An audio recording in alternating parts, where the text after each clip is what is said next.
লুকোচুরি খেলবে? লুকোচুরি তুমি লুকাও, আমি ঠিকই তোমাকে খুঁজে পাবো।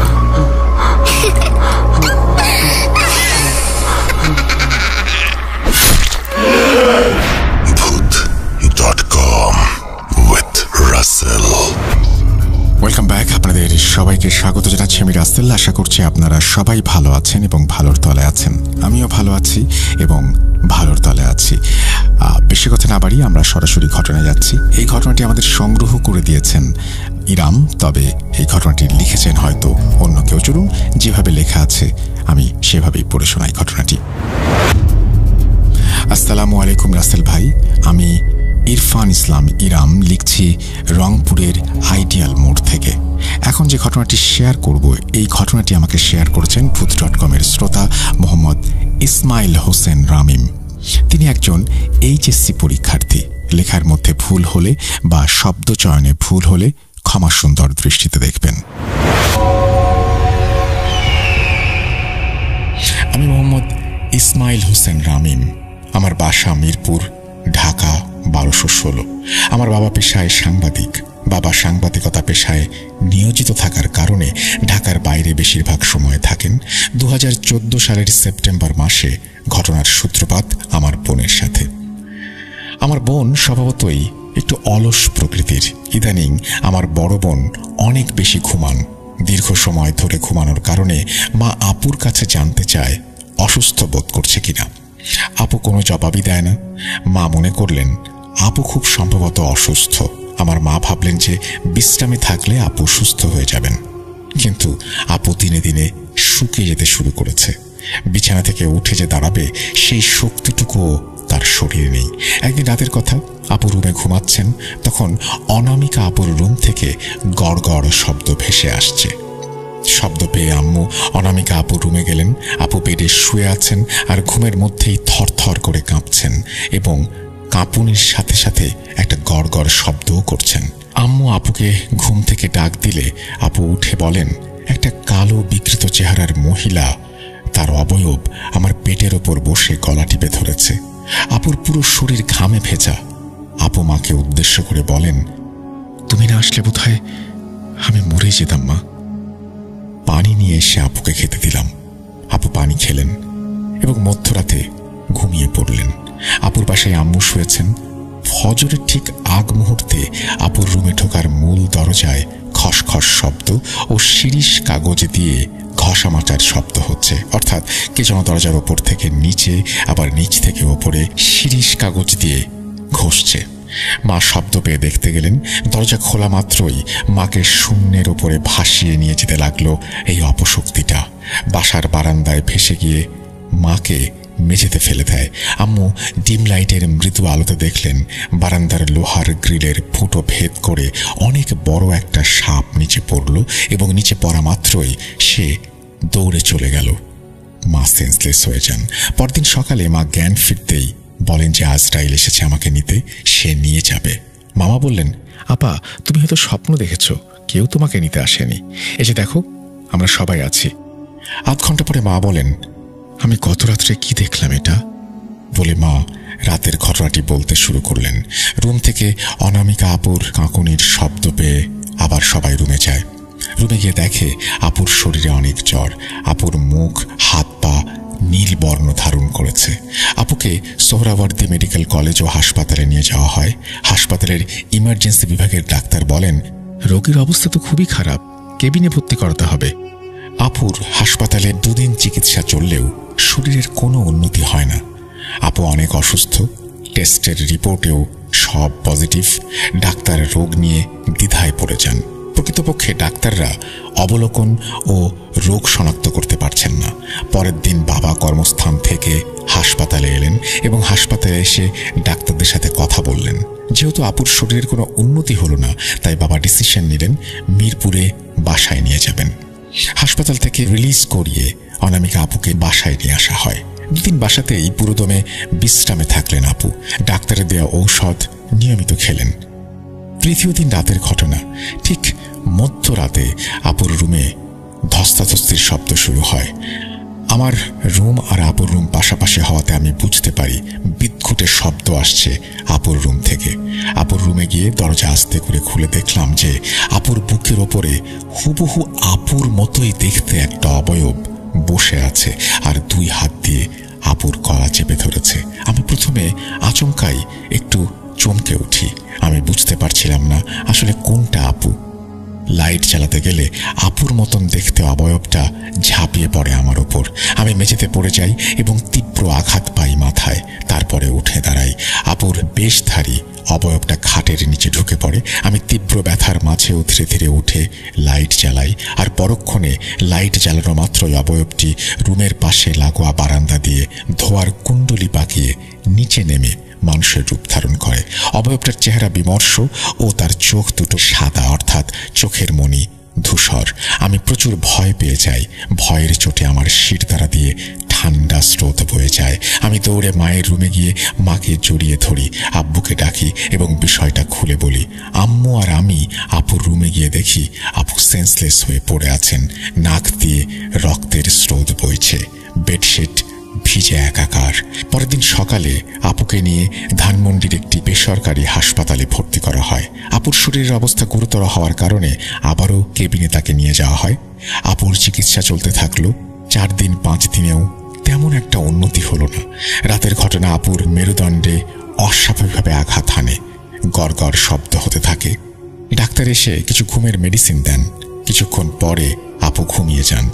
হাসপাতালের এক পরিচ্ছন্নতা কর্মী সুইপার আসেন রুম পরিষ্কার করতে। তিনি বাবাকে উদ্দেশ্য করে বলেন, স্যার, আপনার রোগীর মনে হয় অন্য সমস্যা আছে। আমার বাবা একজন তান্ত্রিক।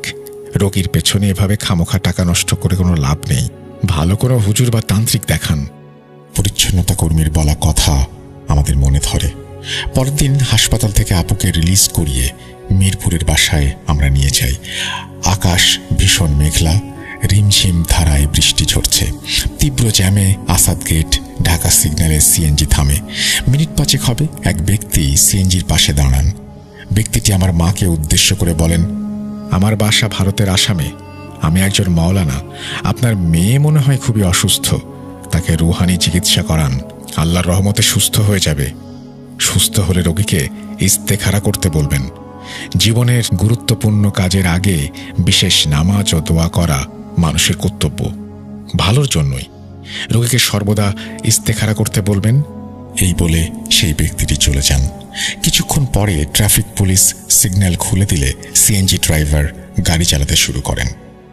মিরপুর 1 নম্বরে আসার সময়ে সিএনজিতে আপুর কাঁপুনি ওঠে। মা আর আমি কালেমা পড়তে শুরু করি। আপু 7-8 মিনিট পরে কিছুটা স্বাভাবিক আচরণ করতে থাকেন। কাঁপুনি থেমে যায়। আপু ইশারায় পানি খেতে চান। পানির বোতল দেই, তাতে পানি খেতে পারছেন না আপু, কারণ আপুর শরীর নিস্তেজ।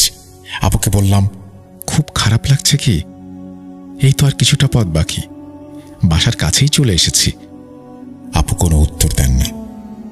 রাত 11টা বাজে।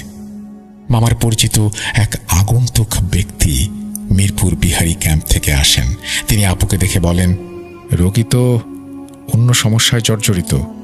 এই বলে তিনি আসন বসান এবং কিছুক্ষণ পরে তিনি বলেন, মেয়ের শরীরে পিশাচ জিন ভর করেছে। আপনারা ভালো হুজুর বা কবিরাজ দেখান। এই কথা বলে তিনি বিদায় নেন। পরের দিন আব্বুর এক বন্ধুর পরামর্শে মিরপুরের একটা মাজারে আপুকে নিয়ে যাওয়া হয়। মাজারের এক মহিলা কবিরাজ আপুকে দেখেন। তিনি কিছুক্ষণ সময় নিয়ে বলেন, এই মেয়েকে দ্রুত ভালো কোনো কবিরাজ বা তান্ত্রিক দেখান। এই সমস্যা আমি সমাধান করতে পারবো না। যদি মেয়েকে বাঁচাতে চান তো যা করার জলদি করেন, সময়ের কাজ সময়ে করেন, নয়তো পরে পস্তাতে হবে। রাতের ঘটনা, আপু কাঁপা কাঁপা গলায় বলতে থাকেন, আমার শ্বাস প্রশ্বাস নিতে কষ্ট হচ্ছে, খুব কষ্ট হচ্ছে। বাবা অনেক ভয় পেয়ে যান এই পরিস্থিতি দেখে। মায়েরও মন ভীষণ খারাপ হয়ে যায়। অনেক টাকা খরচ হয়ে গেছে, কিন্তু আপুর শরীরের কোনো উন্নতি হলো না, বরং উল্টো দিনে দিনে তিনি অসুস্থ হয়ে যাচ্ছেন। মধ্যরাতের কথা, আপু স্বাভাবিক আচরণ শুরু করে। বিছানার বেডশিট মুখে নিয়ে হঠাৎ করে আবার চিবাতে শুরু করে। চোখ ভীষণ রকমের গাঢ় লাল। মা আপুর মুখ থেকে বেডশিট বের করে নেন ঠিকই, এবং ঠিক তখনই আপু অন্য এক মেয়ের কণ্ঠে বলেন, আমার মুখ থেকে বের করলি কেন কাপড়টা? খেতে তো ভালোই লাগছে। আপু ভ্রু কুঁচকে ঘরের এপাশ ওপাশ তাকাতে থাকেন। আমার বাবা জিন বা ভূতে বিশ্বাস করতেন। বাবা মাকে উদ্দেশ্য করে বললেন, ওর শরীরে জিন আছে। সারা রাত বাবা মা আমি জেগেছিলাম। এই উদ্ভট পরিস্থিতিতে দুই চোখে ঘুম ছিল না। পরের দিনের কথা, দুপুরে স্বনামধন্য কারি আব্দুল কাইয়ুম সাহেব বাসায় আসেন। তিনি বলেন, আগামীকাল রোগীকে আমার বাসায় নিয়ে আসবেন, আমি বিস্তারিত খুলে বলবো। পানি পড়া দিলাম, এই পানি পড়া তাকে 2 বেলা খাওয়াবেন। পরের দিনের ঘটনা, কারি সাহেব কুরআন তেলাওয়াত করলেন। তারপর কিছু সময় পর বললেন, বেশ কিছুদিন আগে ঢাকার লালবাগ কামরাঙ্গী চর শ্মশান ঘাট থেকে একটা জিন তার শরীরে ভর করেছে। এই জিন যখন শরীর ছেড়ে বাইরে যেতে চায় তখন সে কিছুটা সুস্থ বোধ করে, আবার যখন শরীরে প্রবেশ করে তখন ভীষণ রকমের অসুস্থ হয়ে যায়। 2টা বোতলে প্রবাহমান স্রোতধারা নদীর পানি দেন আর কালোজিরা পড়া তেল দেন। পানি দিয়ে গোসল করিয়ে দেবেন, কালোজিরা তেল গায়ে মাখিয়ে দেবেন, আর জিনটা ছেড়ে চলে গেছে। কারি সাহেবের কথা মতো নিয়মগুলো মানার মাসখানেক পরে আপু একদম সুস্থ হয়ে যান।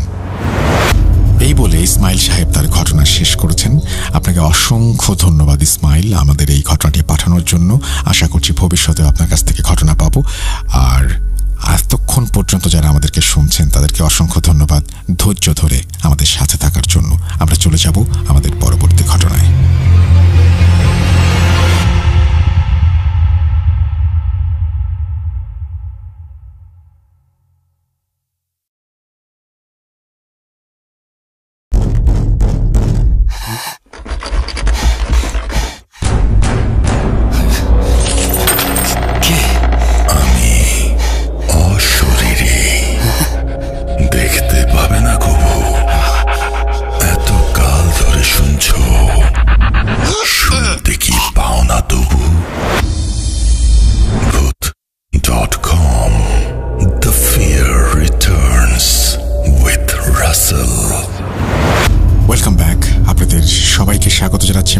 আশা করছি আপনারা সবাই ভালো আছেন, ভালোর তলে আছেন।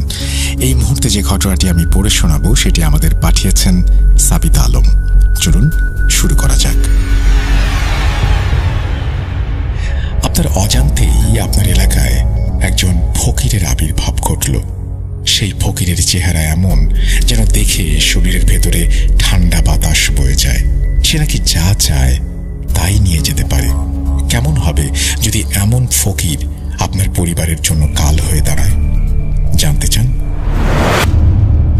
আসসালামু আলাইকুম রাসেল ভাই ও প্রিয় শ্রোতা বন্ধুরা, আশা করি আপনারা সকলেই ভালো আছেন, সুস্থ আছেন।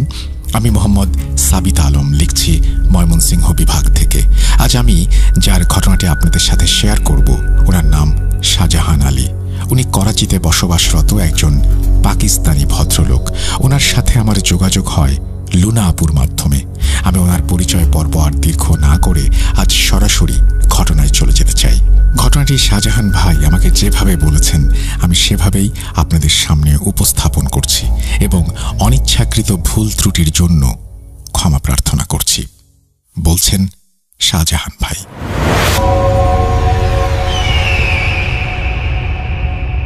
আমরা তখন করাচির শাহ ফয়সাল কলোনিতে থাকতাম।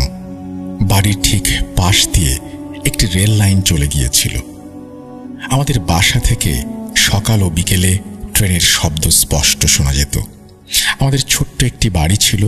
আমি আমার মায়ের সঙ্গে সেই বাড়িতে 6ষ্ঠ শ্রেণী থেকেই থাকতাম। শুনতে খারাপ শোনা গেলেও আমার বাবা তখন অন্যত্র বিয়ে করে ওরা সেই স্ত্রীর কাছেই চলে গিয়েছিলেন। তখন থেকেই আমি আমার মাকে দেখেছি বাড়ির ছোট্ট একটি রুমে, যার জানালা বাইরে গলিতে খুলত। সেখানেই আমার মা একটি দোকান চালাতেন। দোকানের আয় থেকেই আমাদের পড়াশোনা এবং বাড়ির খরচ চলত। আমি ম্যাট্রিক পাশ করার পর সেই দোকানের বেশিরভাগ দায়িত্ব নিজের কাঁধে তুলে নিয়েছিলাম। এভাবে মা ও আমার পরিশ্রমে দোকানটি এলাকার মধ্যে বেশ পরিচিত হয়ে উঠেছিল। প্রায় সব দরকারি জিনিসই আমরা দোকানে রাখতাম। আমার মা সাধারণ কোনো মায়ের মতো ছিলেন না। আমাদের ব্যবসা হয়তো ছোট আকারেরই ছিল, কিন্তু সুবিধা ছিল যে মা নিজেই এই বিজনেসের প্রাণ ছিলেন। বাইরের সব কাজকর্ম ও মানুষজনের আচরণ তিনি খুব ভালো বুঝতেন এবং খুব ভালোভাবেই কাস্টমারদের সামাল দিতে পারতেন। আমি একটু বড় হতেই আমার মা আমার বিয়ের কথা ভাবতে শুরু করলেন। ঠিক তখনই আমাদের মহল্লায় এক ফকিরের আবির্ভাব ঘটল। সে রেল লাইনের পাশ থেকে বেরিয়ে এসে বাড়ি বাড়ি ঘুরে দরজায় কড়া নাড়ত। সে কালো লম্বা জামা পরত, মাথায় পাগড়ি বাঁধত, কাঁধে বড় একটি চাদর আর থলে ঝোলানো থাকত, হাতে থাকত বিন আর গলায় বড় বড় মালা। তার গায়ের রং বেশ গাঢ় ছিল, চোখে গভীরভাবে সুরমা লাগাত, বড় বড় গোঁফগুলো তার মুখকে যেন একেবারে ঢেকে দিয়ে রাখত। তার চেহারা এমন ছিল মনে হতো তাকে কিছু না দিলে সে হয়তো অভিশাপ দেবে। সে তার সেই কঠিন মুখ নিয়ে গলিতে ঢুকে পড়ত এবং সোজা সামনের দিকে হেঁটে চলে যেত। তার চোখগুলো আমার খুবই ভয়ঙ্কর লাগত। জানি না তার চোখের মাঝে কি রহস্য লুকানো ছিল। সে সবসময় ধীর পায়ে গলিতে প্রবেশ করত এবং গভীর দৃষ্টিতে সবাইকে দেখত। দরজা খোলার পর কেউ তাকে রুটি দিত, কেউ টাকা ধরিয়ে দিত। বিকেল 5টা ছিল তার নির্দিষ্ট সময়। প্রতিদিন বিকেল 5টা বাজলেই সে ধীরে সুস্থে গলিতে প্রবেশ করত। আমাদের দোকানের কাছে আসতেই সে সবসময় আমার মায়ের চোখের দিকে তাকিয়ে হাত বাড়িয়ে দিত। কখনো সে বলতো, বলো তো রানী, আজ সাপের খেলা দেখবে? মহল্লার প্রতিটি মহিলাকেই সে রানী বলে ডাকত। আমার মা তার কথা শুনে হাসতেন আর বলতেন, এত সময় নেই যে সাপের খেলা দেখব। তখন সে বলতো, আমার কাছে সব ধরনের বিষের ওষুধ আছে, মনও আছে। মা দোকানের জানালা থেকে সরাসরি তার দিকে তাকিয়ে বা না তাকিয়ে কিছু খাবার সামনে রাখতেন, আর সে হুঁ বলে জোরে একটা চিৎকার দিয়ে সামনে চলে যেত। আমি মায়ের পাশে বসে দেখতাম আর তাকে জিজ্ঞেস করতাম, এই হুঁ কি জিনিস যার জন্য সে এত জোরে চিৎকার করে? আমি তো সবসময় ফকিরদের আল্লাহ বলতে শুনেছি। মা বলতেন, এসব জেনে আমাদের কোনো কাজ নেই, সে যা চায় আমি দিয়ে দেই, এখানেই শেষ। আমারও কোনো আপত্তি হয়নি, আর শুধু হুঁ বলাটা আমি বুঝতে পারতাম না। এভাবেই আস্তে আস্তে অনেকগুলো দিন কাটতে লাগলো, আর সেই ফকিরের বিষয়টা স্বাভাবিক হয়ে গেল। তারপর একদিন আল্লাহর ইচ্ছায় আমার বাগদান হয়ে গেল। বিয়ের আগে আমি আমার স্ত্রীকে কখনো দেখিনি। বিয়ের পর তাকে মায়ের পাশে দেখে আমি অবাক হয়ে গেলাম। মাশাআল্লাহ, আমার স্ত্রী ছিলেন খুবই সুন্দরী। সে যাই হোক, বিয়ে হলো তখনই বুঝতে পারলাম সত্যিই আমার স্ত্রী সুহানা স্বপ্নের মতো আমার জীবনে এসেছে। আমি ওর প্রতি সম্পূর্ণভাবে মন দিলাম। সে দেখতে যেমন সুন্দর ছিল, তার চেয়েও বেশি সুন্দর ছিল তার স্বভাব। বাইরে যাওয়া আসা একদম পছন্দ করত না, অন্যদের সাথে মিশতো না। একদিন মা কিছুটা অসুস্থ ছিলেন আর আমি বাড়ির পানির মোটর ঠিক করার জন্য ব্যস্ত ছিলাম। দোকান তখনও খোলা হয়নি। সন্ধ্যার দিকে হঠাৎ দরজায় খুব জোরে জোরে কড়া নাড়ার আওয়াজ হলো। সোহানা আমাকে বলল, তুমি কাজ করো, দরজায় কে আমি দেখছি। দরজা খোলার সঙ্গে সঙ্গেই সোহানা কিছু দেখে পেছনে সরে এসে দ্রুত দরজা বন্ধ করে দিল। আমি জিজ্ঞেস করলাম, কে ছিল বাইরে? সে বলল, কোনো ফকির এসেছিল। আমি অবাক হয়ে বললাম, হয়তো দোকান বন্ধ দেখে দরজায় এসেছে। আমি উঠে ভেতর থেকে সেই ফকিরের কিছু একটা এনে দিতে যাচ্ছিলাম। তখন সোহানা বলল, আগে তোমার কাজ শেষ করো, ওদের তো অভ্যাস এমনই, এক দরজায় না পেলে অন্য দরজায় যাবে, সেখানে পাবে। সে তো প্রতিদিনই আসে, কাল দিলেও হবে। আমি তখন আসলে কাজের চিন্তায় হয়তো একটু আনমনাই ছিলাম। সোহানার কথা শুনে আবার কাজে লেগে পড়লাম। পরদিনও মায়ের অবস্থার উন্নতি হলো না, তাই দোকানে আমাকেই থাকতে হলো। সেদিন সকাল থেকে আকাশ ছিল কালো মেঘে ঢাকা আর হালকা বৃষ্টি পড়ছিল। দোকানে তেমন ভিড় ছিল না। আমি সারাদিন অপেক্ষা করছিলাম, ভাবছিলাম আজ হয়তো কিছু অদ্ভুত ঘটনা ঘটবে। বৃষ্টির দিনে কি মানুষের বাড়ির জিনিসপত্রের প্রয়োজন হয় না? এমন সময় সোহানা বৃষ্টিতে ভিজে একটা থালায় কিছু খাবার নিয়ে এলো। আমি একবার বৃষ্টি, একবার সোহানাকে দেখি আর আল্লাহর কাছে কৃতজ্ঞতা জ্ঞাপন করি। ভাতের থালা তখনও আমার হাতেই ছিল। ঠিক তখনই সামনের রেল লাইন থেকে সেই ফকির বেরিয়ে এসে আমার সামনে এলেন। সে যত কাছে আসছিল ততই তার মুখে রাগের ছাপ স্পষ্ট হচ্ছিল। সেদিন তাকে একেবারে ভয়ঙ্কর দেখাচ্ছিল। বৃষ্টি তখন ঝড়ের মতো হচ্ছিল আর সে যেন অজানা থেকে ধীরে ধীরে এগিয়ে আসছিল। তার বড় বড় সুরমা দেয়া চোখ লাল হয়ে উঠছিল। মনে হচ্ছিল যেন সে কোনো ব্যাপারে প্রচণ্ড বিরক্ত। আমি কিছু বলার আগেই থালার সব খাবার হাতে নিয়ে তার ব্যাগে দিলাম। সে বলল, গতকালই প্রথমে এই বাড়ি থেকে আমি খালি হাতে ফিরলাম। তার গলার স্বর ছিল ভীষণ গম্ভীর। সে সুহানাকে গভীরভাবে দেখছিল। আমি বললাম, ফকির ভাই রাগ করবেন না, কাল আমার মা অসুস্থ ছিলেন। আমি এই কথা বলতেই সে রাগে গজগজ করতে লাগলো। তার চোখ থেকে যেন আগুন ঝরছিল, মুখেও চিন্তার ছাপ ফুটে উঠল। তারপর গম্ভীর স্বরে বলল, এই তোমার বউ তো কাল আমাকে ফিরিয়ে দিয়েছিল। আমি তখন সুহানার দিকে তাকালাম। সুহানা অদ্ভুত দৃষ্টিতে আমাকে দেখছিল। তখন সেই ফকিরকে আগের মতো লাগছিল না, মনে হচ্ছিল সে রাগে সবকিছু ছিঁড়ে খুঁড়ে ফেলবে। আমি তার চোখে চোখ রেখে কথা বলতে পারছিলাম না। তার মুখের অভিব্যক্তি দেখে তখন আমার বেশ ভয় লাগছিল। এরপর সে আমার সামনে দাঁড়িয়ে থেকে চোখ বন্ধ করলো এবং মুখে কিছু বিড়বিড় শব্দ করতে লাগলো। আমি খুব মনোযোগ দিয়ে তাকিয়েছিলাম। সে বন্ধ চোখেই পকেট থেকে কিছু একটা বের করে মুঠোর ভেতর ফু দিল। তারপর চোখ খুলে সোজা সুহানার দিকে তা ছুড়ে দিল। আমি সঙ্গে সঙ্গে পেছনে ঘুরে তাকালাম। সুহানা ভয় পেয়ে চোখ বন্ধ করে ফেলেছিল, কিন্তু সেখানে কিছুই ছিল না। বুঝতে পারলাম না ফকির আসলে কি ছুড়ে দিল। আমরা দেখতেও পেলাম না সেটা। আমি একবার সুহানাকে দেখি, একবার ফকিরের দিকে তাকাই। তখন সে গম্ভীর স্বরে বলল, এবার পালা আসবে। সে সুহানার দিকে গভীর মনোযোগে তাকিয়েছিল। আমার মনটা তখন ভীষণ অদ্ভুত লাগছিল। আমি তার উপর রাগও করতে পারছিলাম না, কিন্তু আমি তাকে বললাম, সে তো একজন ফকির, রোজই তো তাকে কিছু না কিছু দেয়া হয়, একদিন না পেলে এমন কি হয়? তাই বলে সে আমাদের সঙ্গে এমন করবে? আমার কথাগুলো শুনেই ব্যাগ থেকে খাবারগুলো দোকানের সামনেই ফেলে দিয়ে রাগে গলা শক্ত করে সামনে এগিয়ে গেল। আমার বুকের ভেতরটা ধুকপুক করতে শুরু করলো, কপালে ছোট ছোট ঘামের ফোঁটা দেখা দিল। আমি খানিকটা নার্ভাস হয়ে গেলাম। পেছনে তাকিয়ে দেখলাম সুহানা অবাক হয়ে আমার দিকে তাকিয়ে আছে, যেন সে জানতে চাচ্ছে এগুলো কি ঘটছে।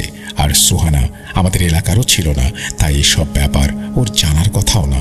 আমার মন অস্থির হয়ে উঠল। আমি মায়ের কাছে গিয়ে সব খুলে বললাম। মা তখনও জ্বর নিয়ে অসুস্থ অবস্থায় বিছানায়। মা বললেন, কাল কেন ফকিরকে রাগিয়ে দিলি? সুহানা তো জানে না, কিন্তু আজ পর্যন্ত আমরা কখনোই ওকে খালি হাতে ফিরিয়ে দেইনি। সে যখন এসেছে যা ছিল আমরা তাই দিয়েছি। তাছাড়া সুহানা তো জানারও কথা না। কালও এলে আমি নিজে গিয়ে বলবো মেয়েটা বুঝতে পারেনি। ব্যাপারটা হয়তো সাধারণই ছিল, কিন্তু আমার ভেতর একটা অজানা ভয় জন্ম নিতে লাগলো। ফকিরের সেই দৃষ্টি আমাকে অনেক কিছু বুঝিয়ে দিয়েছিল। সেদিন রাতেই হঠাৎ সুহানার খুব জ্বর বেড়ে গেল। আমি ভাবলাম মৌসুমি জ্বর, কিন্তু মধ্যরাতে হঠাৎ তার মাথায় প্রচণ্ড ব্যথা শুরু হলো। ব্যথার তীব্রতায় ওর মুখের রং পাল্টে গেল। ওর মুখে ব্যথার ছাপ স্পষ্ট হয়ে উঠছিল। সে মাথা ধরে কাতরাচ্ছিল। আমি মাথা টিপে দিতে লাগলাম, কিন্তু কিছুতেই ব্যথা কমছিল না। আমি ওষুধ দিলাম, কিন্তু তাতেও কোনো কাজ হলো না। বাইরে আবহাওয়াও খারাপ, রাস্তার অবস্থাও ধ্বংসস্তূপের মতো। বুঝতেই পারছিলাম না কি করব। সারা রাত আমি আর মা ওর পাশে বসে রইলাম। ব্যথায় ওর মাথা যেন ফেটে যাচ্ছিল। ওর মুখ দেখে মনে হচ্ছিল যেন কেউ ওর শরীরের সব রক্ত শুষে নিয়েছে। মা নিজেও অবাক হয়ে গেলেন। একটা সাধারণ জ্বর এত ভয়ঙ্কর হতে পারে কিভাবে? সুহানা কিছুতেই শান্তি পাচ্ছিল না। সারা রাত ধরে ও যন্ত্রণায় কাতরাচ্ছিল। আমরা যতটুকু পারলাম করলাম, কিন্তু ওর যন্ত্রণা কমল না। ফজরের আজানের পর আমাদের অজান্তেই কখন যেন ও ঘুমিয়ে পড়েছিল। ও কখন ঘুমালো কে জানে। সকালে উঠে দেখি ওর চোখে এখনো ব্যথার ছাপ। রাতের মতো ভয়াবহ অবস্থা না হলেও সুহানা যেন আগের সুহানা নেই। এক রাতের কষ্ট ওকে পুরোপুরি বদলে দিয়েছে। জ্বর কমলে সে একদম চুপচাপ ছিল। মা বারবার বলছিল ডাক্তার দেখাতে, কিন্তু ও নিজেই যেতে রাজি হচ্ছিল না।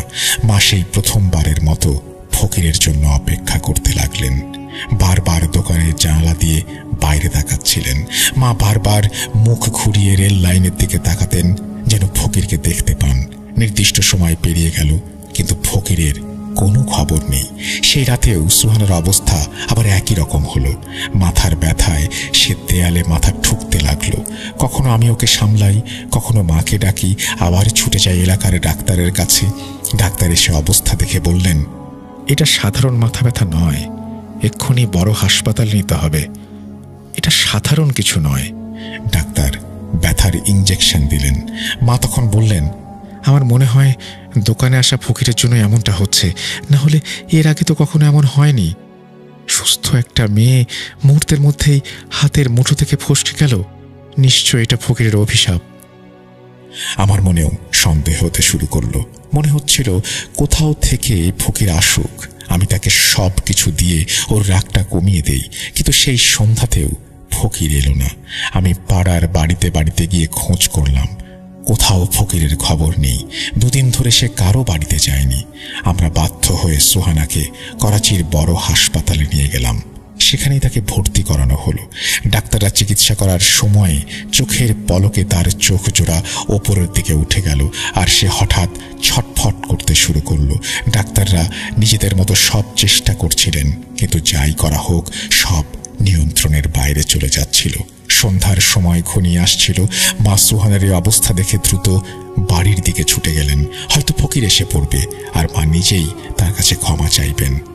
মা মাত্র পা বাড়িয়েছেন, তখনই সোহানা জোরে চিৎকার দিয়ে উঠল, তাড়াতাড়ি যান, সে এসেছে, সে আসছে, তার কাছে ক্ষমা চেয়ে আমার জীবন ফিরিয়ে দিন। মা নিজের বৌমার এই অবস্থা দেখে পাগলের মতো কাঁদছিলেন। আমিও হতবাক হয়ে গিয়েছিলাম, বুঝতে পারছিলাম না আসলে কি ঘটছে। মা দ্রুত পায়ে বাড়ি গেলেন। বাড়িতে পৌঁছেই দোকানের জানালা খুলে ফকিরের আসার জন্য দোয়া করতে শুরু করলেন। তার মনে তখন নেতিবাচক চিন্তার ঝড় বইছে। ফকির কি এমন কোনো অলৌকিক ক্ষমতার অধিকারী যে তার এই গভীর দৃষ্টিতে এই অবস্থা হয়েছে? মৃত্যুও যেন খুব কাছে এসে দাঁড়িয়েছে। অনেক উদ্বেগের পর ঠিক 5টা বাজতেই মা রেল লাইনের দিকে থেকে ফকিরকে দেখতে পেলেন। মা আতঙ্ক ভরা চোখ নিয়ে ফকিরের অন্য কোনো দরজায় যাওয়ার আগেই ডাকতে লাগলেন। ফকির মায়ের দিকে তাকালো, কিন্তু সে কাউকে পাত্তা না দিয়ে এক এক করে বাড়ি পার হয়ে যেতে লাগলো। সে ঠিক আমাদের বাড়ির সামনে এসে দোকানের জানালায় দাঁড়ালো। মা বিনয়ের সঙ্গে বললেন, ফকির সাহেব, আপনি যা চান আজ নিয়ে যান, শুধু আমার বৌমাকে সুস্থ করে দিন। সে মায়ের দিকে না তাকিয়েই গম্ভীরভাবে বলল, যা চাইব নেব, ভেবে দেখেছ রানী? মা বললেন, হ্যাঁ, শুধু ওকে সুস্থ করে দিন, ওকে ক্ষমা করে দিন। ফকির বলল, তোমার বৌমা কোথায়? মা বললেন, বড় হাসপাতালে। ফকির বলল, আমাকে সেখানে নিয়ে চলো। মা সঙ্গে সঙ্গে ফকিরকে নিয়ে হাসপাতালে গেলেন। ফকির এক নজরে শুয়ে থাকা সোহানাকে দেখে তার চাদরের কোণা থেকে একটা কালো পাথর বের করে মায়ের হাতে দিলেন। বললেন, এটা ওর মাথায় রাখো। মা তেমনটাই করলেন। আমি পাশে দাঁড়িয়ে দেখছিলাম। পাথরটা মাথায় রাখতেই সোহানা হঠাৎ স্বাভাবিক হয়ে গেল। সে পুরোপুরি ঠিক ছিল, কোনো ব্যথাই আর তার ছিল না। আমি আর মা এতটাই আনন্দে ছিলাম যে ফকিরের কথা ভুলেই গিয়েছিলাম। সোহানা বিছানা থেকে উঠে বসলো। আমরা আনন্দে ঘুরে দাঁড়িয়ে ফকিরকে দেখতে গেলাম, কিন্তু সেখানে ফকির ছিল না। ভাবলাম হয়তো সোহানা ভালো হয়েছে দেখে চলে গেছে। আমি ওকে কালো পাথরটা ফেরত দিতে যাচ্ছিলাম, কিন্তু হে কি, আমার হাত তো খালি। তাহলে সেই কালো পাথরটা কি আমার হাতেই ছিল না? আমি হতভম্ব হয়ে গিয়েছিলাম, কিন্তু স্ত্রীর সুস্থতার আনন্দটা ছিল আরো অনেক বেশি। আমরা বাড়িতে ফিরে এলাম। মা সোহানার পছন্দের খাবার রান্না করলেন। সোহানা নতুন জামা বের করে গোসল সেরে বাইরে এসে মা আর আমার পাশে বসলো। সে সুস্থ ছিল, তবে কিছুটা চিন্তিত দেখাচ্ছিল। আমি জিজ্ঞেস করতে সে বলল, যখন আমি ব্যথায় কাতরাচ্ছিলাম, আমার চোখে শুধু সেই ফকিরের মুখটাই ভেসে উঠছিল, আর কারো কথা মাথায় আসছিল না। এটা বলতে সে খানিকটা ভয় পেয়ে গেল। বলল, কেন এমন হলো? কেন শুধু ফকিরের কথাই আমার মনে ঘুরছিল? আর ওই পাথরটা ছোঁয়াতে কিভাবে এত দ্রুত সুস্থ হয়ে গেলাম? তারপর সে মায়ের দিকে তাকালো। মা, এই ফকির আসলে কে? মা কিছু বলতে যাচ্ছিলেন, এমন সময় দরজায় ঘন্টা বাজল। বাইরে একটা ছেলে দাঁড়িয়ে আছে। বলল, দোকান থেকে কিছু জিনিস লাগবে, আপনারা কি দোকান খুলবেন? সত্যি বলতে এসবের মধ্যে আমরা দোকানের কথা ভুলেই গিয়েছিলাম। আমি উঠে দোকান খুলতে গেলাম। আমার বের হওয়ার সঙ্গে সঙ্গে মা রান্নাঘরে গেলেন। দোকানে কাস্টমার রেখে আমি আবার ঘরে এলাম, আর তখনই আমার চিৎকার বেরিয়ে গেল। সোহানা বিছানায় এলোমেলো অবস্থায় পড়েছিল। তার নাক থেকে রক্ত পড়ছিল, আর শরীরটা বরফের মতো ঠান্ডা। আমার চিৎকার শুনে মা সোহানাকে দেখলেন। আমি পাগলের মতো তার দিকে ছুটে গেলাম, কিন্তু সোহানা আমাদের সবাইকে ছেড়ে চলে গিয়েছে পরপারে। কিছুতেই বুঝতে পারছিলাম না কয়েক মিনিটের মধ্যে কিভাবে সব ঘটে গেল। আমার চোখের পানি যেন থামছিলই না। মায়ের অবস্থা আরো খারাপ। হাসপাতাল থেকে সুস্থ অবস্থায় আমরা তাকে নিয়ে এসেছিলাম, অথচ মুহূর্তেই কি থেকে কি হয়ে গেল। দাফনের আয়োজন চলছিল, আর আমি আর মা একে অপরকে জড়িয়ে ধরে কাঁদছিলাম। আমার চোখে এত পানি ছিল যে সামনে কি ঘটছে কিছু স্পষ্ট দেখতে পারছিলাম না। কবরস্থানে গিয়ে দাফন সম্পন্ন হলো। তখন আমার অবস্থা একেবারে পাগলের মতো। দাফনের পর আস্তে আস্তে উপস্থিত মানুষজন আমাকে সান্ত্বনা দিতে লাগলো। তারপর সবাই একে একে চলে যেতে শুরু করলো, কিন্তু আমার মন কিছুতেই মানছিল না। সবাই আমাকে ফিরে যেতে বলল। আমি উঠে কয়েক পা এগোলাম, কিন্তু আমার স্ত্রীকে আমি কিভাবে একা রেখে যাই? কবরস্থানের পাশে থাকা গাছপালার ভেতর একটা দেয়ালে হেলান দিয়ে বসে পড়লাম। সেখানে সম্পূর্ণভাবে অন্ধকার ছিল। আমি সেই বসে শুধু সুহানার কবরটা দেখছিলাম। রাত আরো গভীর হচ্ছিল, চারিদিকে চাঁদের আলো ছড়িয়ে পড়ছিল। দেয়ালে হেলান দিয়ে আমি তখনও গভীরভাবে কবরের দিকে তাকিয়ে। এমন সময় হঠাৎ আমি সুহানার কবরের কাছে কাউকে আসতে দেখলাম। এত রাতে কবরস্থানে কে আসতে পারে? চোখের জল ভালোভাবে মুছে আবার তাকালাম, যেন পরিষ্কার দেখতে পাই কে এসেছে। ভালোভাবে নজর পড়তেই দেখলাম সে একজন ফকির। আমার দৃষ্টি তার উপর আটকে গেল। সে কবরের দিকে এগিয়ে যাচ্ছিল। আজকের রাতটা আমার কাছে অনেক বেশি অদ্ভুত লাগছিল। আমি বিস্ময়ের সাথে ভাবছিলাম, এই ফকির আবার কে? এত রাতে কবরস্থানে কি করতে এসেছে? সে এগিয়ে গিয়ে অন্য কবরগুলো পেরিয়ে সুহানার কবরের সামনে এসে থমকে দাঁড়ালো। তারপর সে চারপাশে নজর ঘুরিয়ে নিতে লাগলো। আমি নিজের শ্বাসও আটকে রেখেছিলাম। দেখতে চাচ্ছিলাম যে সে শেষ পর্যন্ত কি করে। সে যখন নিশ্চিত হলো আশেপাশে কেউ নেই, তখন সে দ্রুত কবরটা খোঁড়া শুরু করলো। আমার ইচ্ছে হচ্ছিল সামনে গিয়ে তাকে আটকাই, জানতে চাই সে কি করছে, কি চাইছে। কিন্তু ঠিক তখনই মনে হলো কেউ যেন আমার পা শক্ত করে ধরে রেখেছে। আমি সেখানেই নিঃশব্দে দাঁড়িয়ে রইলাম। এরপর দেখলাম খুব দ্রুত সে আমার সুহানার লাশটা ভেজা মাটি থেকে বের করে এনে মাটির ওপরে রেখে দিল, আর সঙ্গে সঙ্গে কবরের মাটি আগের মতো ঢেকে দিল। এরপর সে সুহানার পাশে বসে কিছু একটা পড়তে লাগলো। সে তার পায়ের কাছে দাঁড়িয়ে ক্রমাগত কিছু উচ্চারণ করছিল। এরপর দেখলাম সুহানার শরীরটা একটু নড়ল। সে কাফন সহ সোজা হয়ে বসল। আমি চিৎকার করতে যাচ্ছিলাম, কিন্তু নিজেকে কিভাবে সামলালাম আমি জানি না। সে আবার কিছু পড়ল এবং সুহানার মুখ থেকে কাফন সরিয়ে দিল। সুহানা উঠে দাঁড়ালো। ফকির তখন একটা কালো বড় চাদর তার শরীরে ঢেকে দিল আর তাকে পেছন পেছন আসতে ইশারা করল। সুহানা চাদরে ঢাকা অবস্থায় ফকিরের পেছন পেছন হাঁটতে শুরু করলো। আমি নিঃশব্দে ঠাঁই দাঁড়িয়ে দেখছিলাম। আমার ভেতর ভয়ে আতঙ্কের ঢেউ খেলছিল। তখন শুধু একটা প্রশ্নই মাথায় ঘুরছিল, এই ফকিরটা আসলে কে? সে কি কোনো জাদুকর যে জাদুর শক্তিতে সব করছে? কিন্তু যদি সে জাদুকরই হয়, তাহলে তার সাথে সুহানার কি সম্পর্ক? আর সুহানা কি আসলেই মারা গেছে? তাহলে সব কি দেখছি আমি শুনেছিলাম মৃত মানুষের ওপর জাদু কাজ করে না। তাহলে চোখের সামনে যা ঘটছে সেটা কি? মুহূর্তেই সব ভয়কে পেছনে ফেলে আমি দ্রুত ফকিরের পেছনে হাঁটতে শুরু করলাম। সে তখনও এগিয়ে যাচ্ছিল আর এক আঙুল তুলে সুহানাকে পেছনে আসার ইঙ্গিত দিচ্ছিল। আর সুহানা যেন পোষা প্রাণীর মতো ওর পেছন পেছন হাঁটছিল। আমরা রাস্তা পেরিয়ে একটা মসজিদের কাছে এসে পৌঁছালাম। আর ঠিক তখনই এই মুহূর্তটার জন্য আমি অপেক্ষা করছিলাম।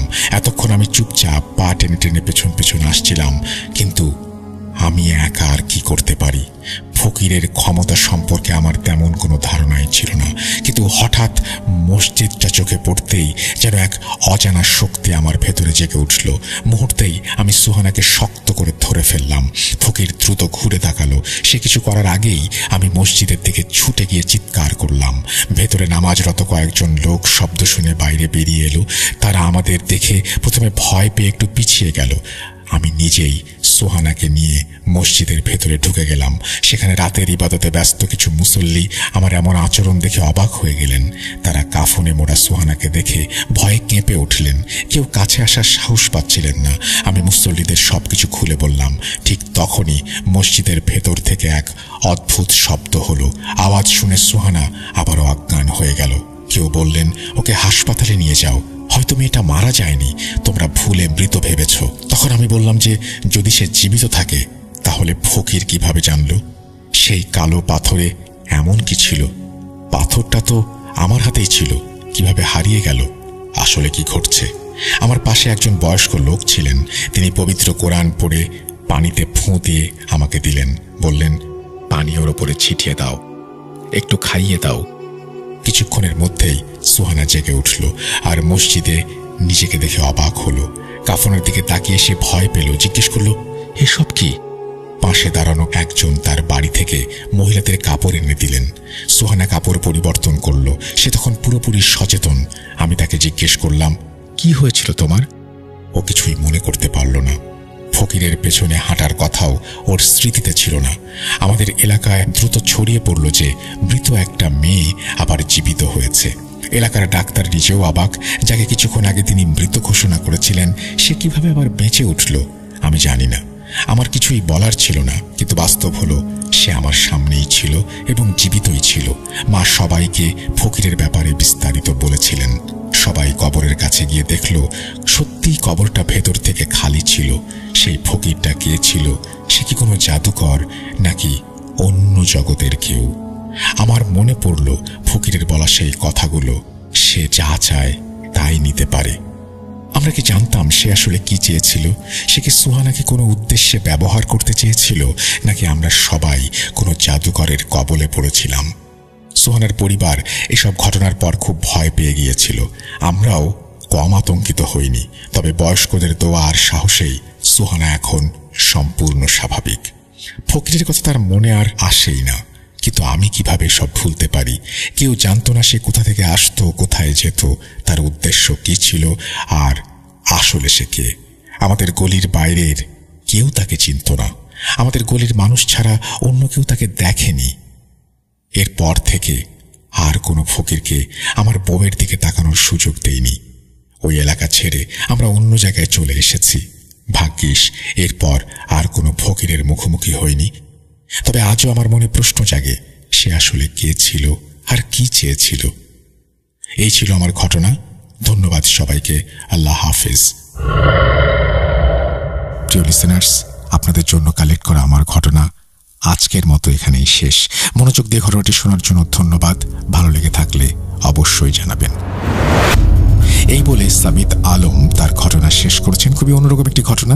একটি মেয়ে মারা যায়নি, কিন্তু তাকে মৃত বানিয়ে ফেলা হয়েছিল, বা একটা মৃত মানুষের মধ্যে যে বৈশিষ্ট্য থাকে সেই বৈশিষ্ট্যগুলো তার মধ্যেও ছিল বলেই ডাক্তারও বিভ্রান্ত হয়েছিলেন এবং তাকে কবরস্থ করা হয়েছিল।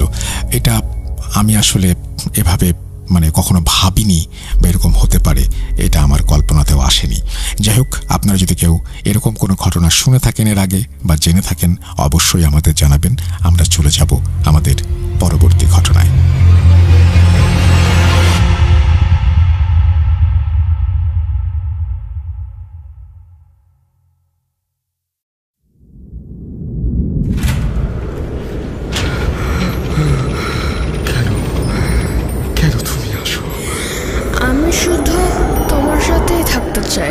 কিভাবে সম্ভব?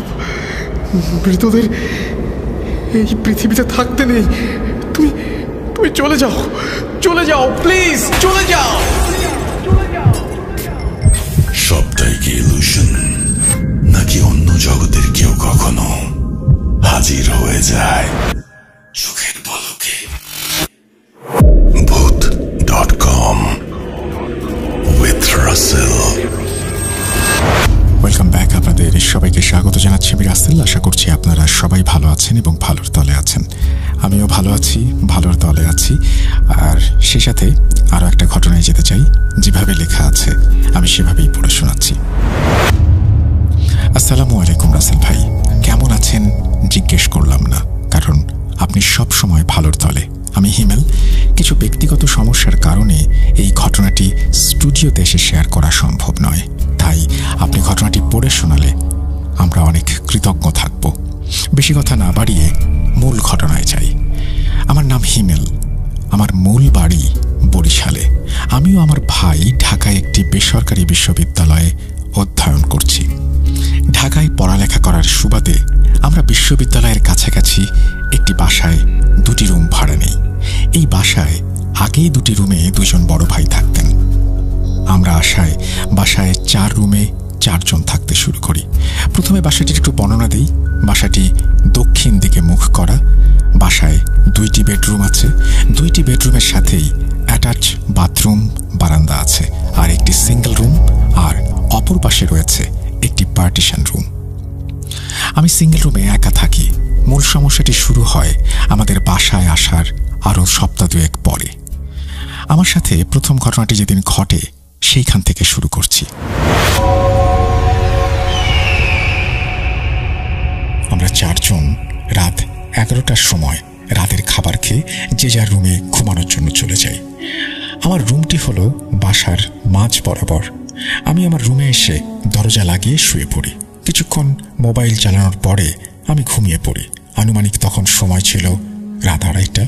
আমি ঘুমানোর কিছুক্ষণ পরেই আমার মনে হলো কেউ আমার দরজায় টোকা দিল। আমি বলে উঠি, কে ওখানে?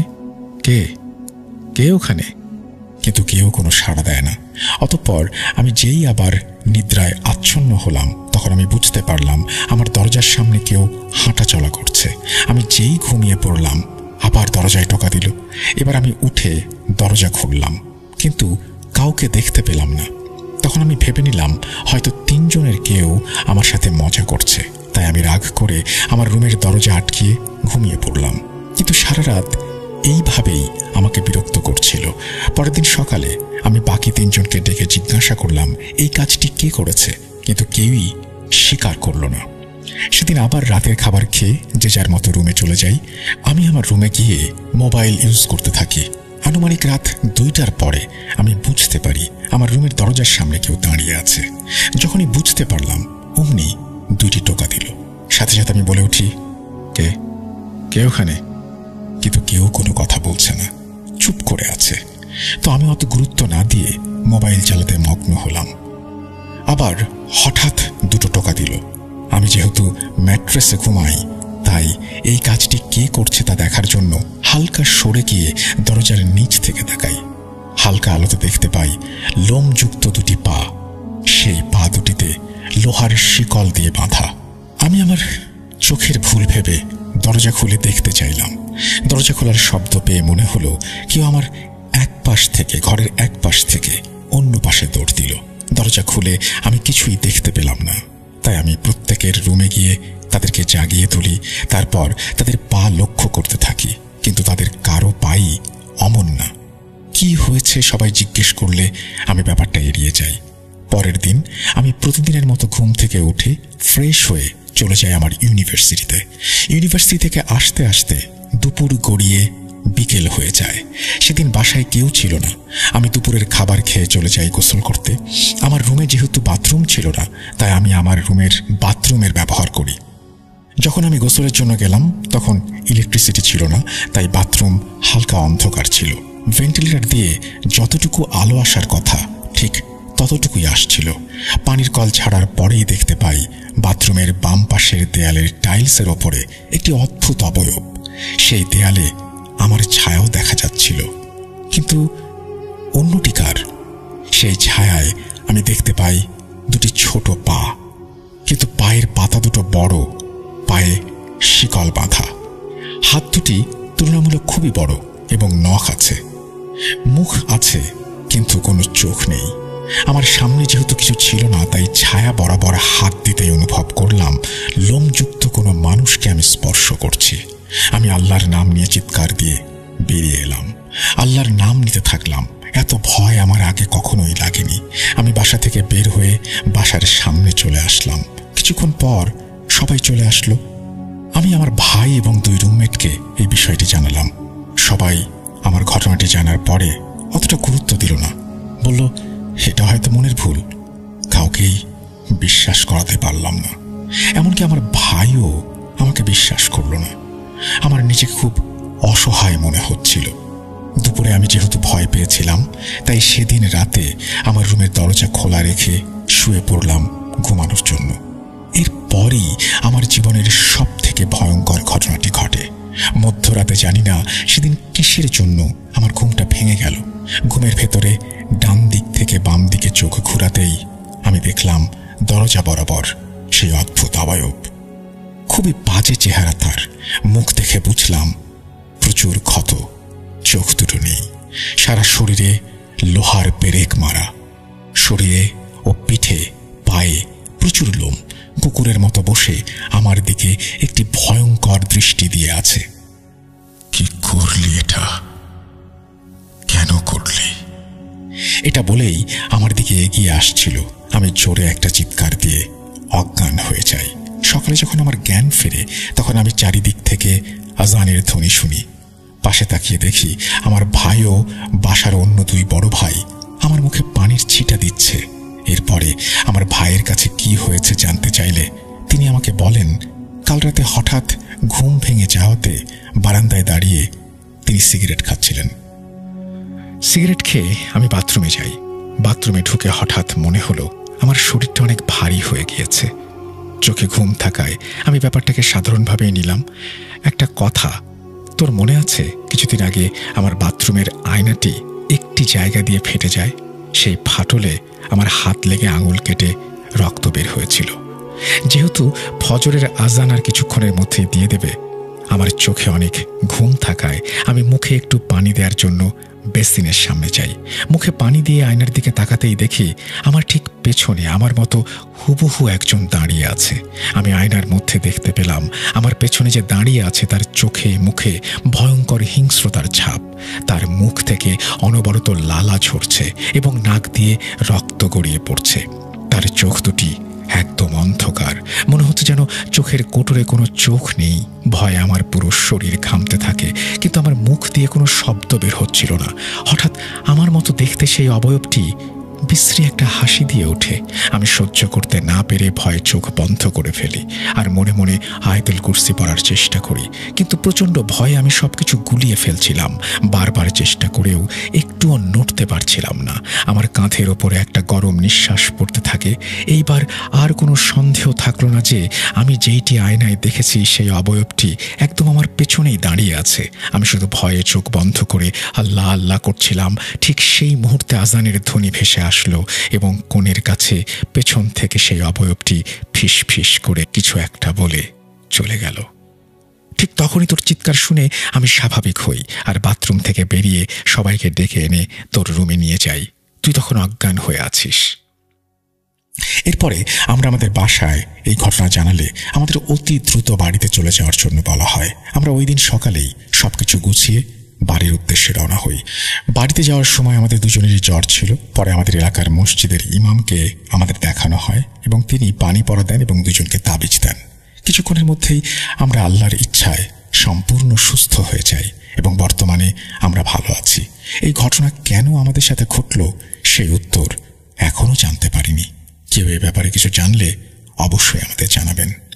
ওই বাসা ছেড়ে দিয়ে এখন আমরা নতুন বাসায় উঠেছি। এখন আর কোনো সমস্যা হচ্ছে না। ধন্যবাদ রাসেল ভাই। এই তথ্যগুলো দয়া করে শেয়ার করবেন না, এই বলে তিনি তার ঠিকানা এখানে প্রকাশ করেছেন। আমি সেটি বলছি না।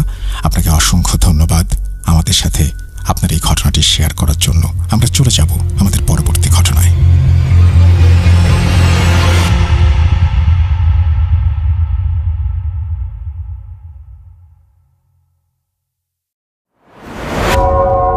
আবারও রাতের আঁধারে ভয়ের রাজ্য ফুঁড়ে ফিরেছি সেই পুরনো সুরে। বিশ্বাস করা বা না করা আপনার ব্যাপার, but the old music comes alive.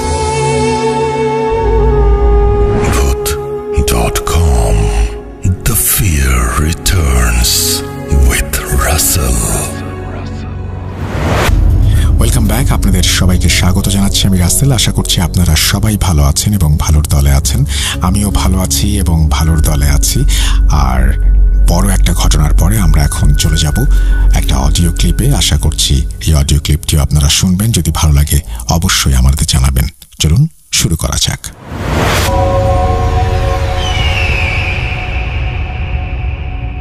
আসসালামু আলাইকুম রাসেল ভাই, আশা করি আপনারা সবাই ভালো আছেন। আমি ভূত.com এর একজন ছোটখাটো ফ্যান বলতে পারেন। আমি আপনার বুথ এফএম শুনি সেই 2012 সাল থেকে।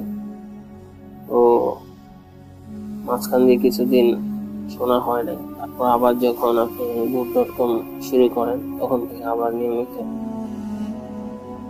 শোনা হয়।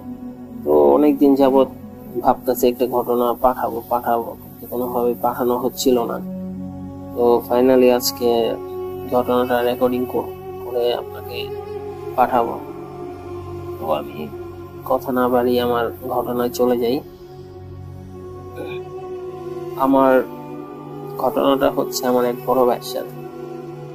তো আমার বড় ভাই আমাদের সাথে যেভাবে বলছে সেটি সেভাবেই তার ভাষায় বলি। 2014 সাল আমরা 10-15 জন মানুষ মিলে একটা কাজের উদ্দেশ্যে কুমিল্লা যাই।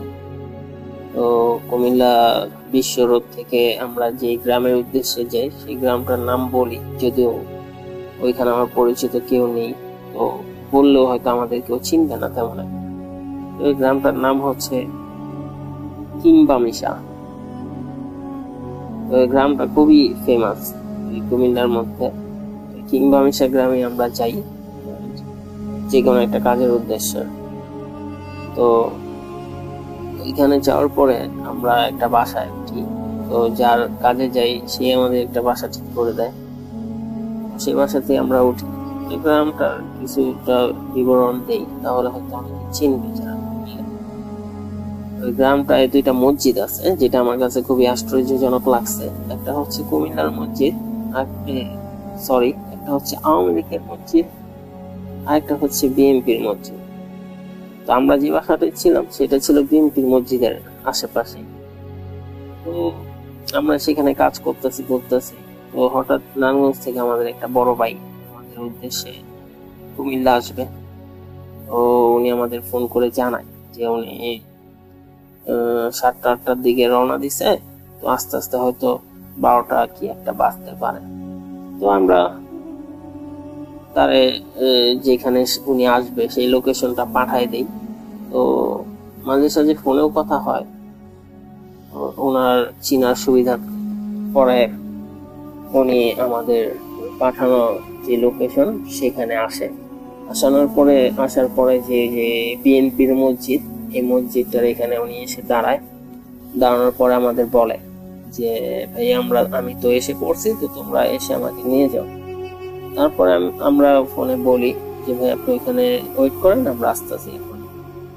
তো আমাদের আস্তে আস্তে হয়তো কিছুটা লেট হয়, কারণ আমরা সবাই তখন রাতের খাওয়া দাওয়া করতেছিলাম। তারপর খাওয়া দাওয়া শেষ করে যখন আমরা ওইখানে আসি, এসে দেখি আমাদের বড় ভাই সেখানে নাই। তারপরে যখন ওনারে ফোন দেওয়ার পরে উনি আমাদের কাছে আসার পরে তার মুখে আমরা ঘটনাটা যেভাবে শুনছি, মানে যা ঘটছে তার সাথে আমি সেটা বলি। তো বড় ভাই ওইখানে যখন দাঁড়ায় থাকার পরে তার ওই মসজিদের অপোজিটে একটা পুকুর আছে। পুকুরটার পাশে একটা বাজার। তো বাজারের পাশ দিয়ে একটা রাস্তা চলে গেছে আর একটা গ্রামে। তো আমার বড় ভাই যখন ওই মসজিদটার সামনে দাঁড়ায় আছে তখন উনি খেয়াল করলো যে ওই বাজারের পাশে একটা মহিলা দাঁড়ানো। তো মহিলাটা ওনার দিকেই তাকায় আছে। তো উনি তো কুমিল্লাতে কাউরে তেমন চিনে না, তো ওই গ্রামে তো এর আগে কখনো আসেও নাই। উনি ভাবলো যে একটা মহিলা এইভাবে এত রাতে এখানে দাঁড়ায় আছে, আবার ওনার দিকে তাকায় আছে। ওনার মনের মধ্যে একটা মানে ওই মহিলাকে নিয়ে একটা নেগেটিভ চিন্তা আসলো। উনি ভাবলো হয়তো উনি কোনো খারাপ উদ্দেশ্যে এখানে দাঁড়ায় আছে। তো ওনার ভাবনা থেকেই উনি চুপচাপ ওখানে দাঁড়ায় থাকলো। ওই মহিলার কে আর কি যতটুকু পারতাছিল ইগনোর করার জন্য। কারণ ওই মহিলাটা সোজা ওনার দিকে তাকায় আছে। তো 5-7 মিনিট এইভাবে দাঁড়ায় থাকার পরে মহিলাটা হঠাৎ ওনাকে ইশারা করে বলল যে আমাকে কি একটু হেল্প করতে পারবে। আমার ওই বড় ভাইটা তখন তার এই কথা শুনে তখন ওই মহিলার প্রতি তার যে সন্দেহটা সেটা আরো একটু বাড়লো। তো উনি তো চিনে না, অজানা একটা জায়গা, তো ভাবতেছিল যে মহিলা মানুষ এত রাত্রি যদি তার সাথে কথা বলে বা কিছু বলে, যদি এলাকার মানুষ কিছু মনে করে বা একটা যে কোনো প্রবলেম হলেও হতে পারে। ওনার এই চিন্তা ভাবনা থেকে সে তার কথার কোনো অ্যান্সার দিচ্ছিল না। তারপরে মহিলাটা আবার বলে, দেখুন আমি এখানে একটু বিপদে পড়ে দাঁড়ায় আছি, আপনি আমাকে নিয়ে যেটা ভাবছেন আমি কিন্তু ওইরকম মেয়ে না। তো যখন এই কথাটা ওই মহিলা বলে, আমার বড় ভাই ভাবে যে আমার মনের কথাটা উনি জানলো কিভাবে, যে উনার আমি কি ভাবতেছিলাম। তারপরে উনি মানবতার খাতিরে ভাবলো যে একটা মহিলা মানুষ নিজ থেকে যখন কথা বলতে চাচ্ছে, তো আমি যাই দেখি কি সমস্যা। পরে যায়, যাওয়ার পরে জিজ্ঞাসা করে যে বলেন আপনার কি প্রবলেম, কি হেল্প করতে পারি আমি। মহিলা ওনারে বললো যে দেখেন সামনে তো আমার বাড়ি, কিন্তু আমি তো এখান থেকে একা যেতে পারছি না, আমার খুবই ভয় লাগতেছে, আমাকে একজন এসে নিয়ে যাওয়ার কথা, তো উনিও আসতেছেন, আমার ফোনে ব্যালেন্স নেই, নাম্বারটাও সুইচ অফ, তো আপনি যদি একটু আমাকে হেল্প করতেন, আমাকে যদি একটু আগাই দিয়ে আসতেন। তো আমার ওই বড় ভাই ভাবলো যে আমি তো এখানে কোনো কিছু চিনি না। তারপর ওই মহিলা এত রাত্রে বিপদে পড়ছে, উনি আর না করতে পারেন। উনি বললো যে কতটুকু দূরে যেতে হবে। মহিলাটা বলে এই তো 5-10 মিনিটের রাস্তা। তো আমার বড় ভাই ভাবলো যেহেতু 5-10 মিনিটের রাস্তা, তাহলে উনি আমার চিনে পিছনে বেক করে আসতে পারবে। তো যে ভাবার সেই কাজ। তো উনি মহিলাকে বলে আচ্ছা ঠিক আছে, আপনি আগে আগে জানেন, আপনার পিছনে আসতে। তো রাস্তা দিয়ে যাচ্ছে রাস্তার আশেপাশে তেমন একটা লাইট ওয়েট নাই, গ্রাম অঞ্চলের রাস্তা। দিনের বেলা ওই রাস্তার যেই পরিবেশটা সেটা একটু বলি, যে আমরা দিনের বেলা ওই দিকটায় হাঁটতে বের হইতাম। তো এই জায়গাটা খুবই সুন্দর, কারণ দুনো পাশে হচ্ছে বিল ক্ষেত। তো রাস্তার দুপাশে আপনার সারি সারি গাছ, এখানে তাল গাছ, খেজুর গাছ, আম গাছ, কাঁঠাল গাছ, বিভিন্ন ফলের গাছ লাগানো। তো দিনের বেলা যতটা সুন্দর এই জিনিসটা রাতের বেলা ঠিক ততটাই ভয়ানক লাগে। তারপরে বড় ভাই হাঁটতেছে এই মহিলাটা ওনার সামনে, হাঁটতে 10 বা 15 মিনিটের মতো একটা রাস্তা ওনারা অতিক্রম করলো। করার পরে মহিলা বাম পাশে হঠাৎ একটা বাসার মধ্যে গেট দিয়ে ঢুকলো। ঢুকার আগে আমার বড় ভাইয়ের যে পিছনে তার দিকে একবার ঘাড় ঘুরে তাকাইছে, সেই পর্যন্ত সবই স্বাভাবিক ছিল। তো তাকানোর পরে উনি বাসার মধ্যে ঢুকে যায়। তো গ্রাম অঞ্চলের বাসা গুলা বেশিরভাগ ক্ষেত্রে যেরকম হয় যে অনেক বড় বড় উঠান থাকে, আর একটা পাশে হয়তো বাসা থাকে, রুম থাকে, আরেক পাশটা টোটালি খালি থাকে, উঠান, বড় বড় উঠান।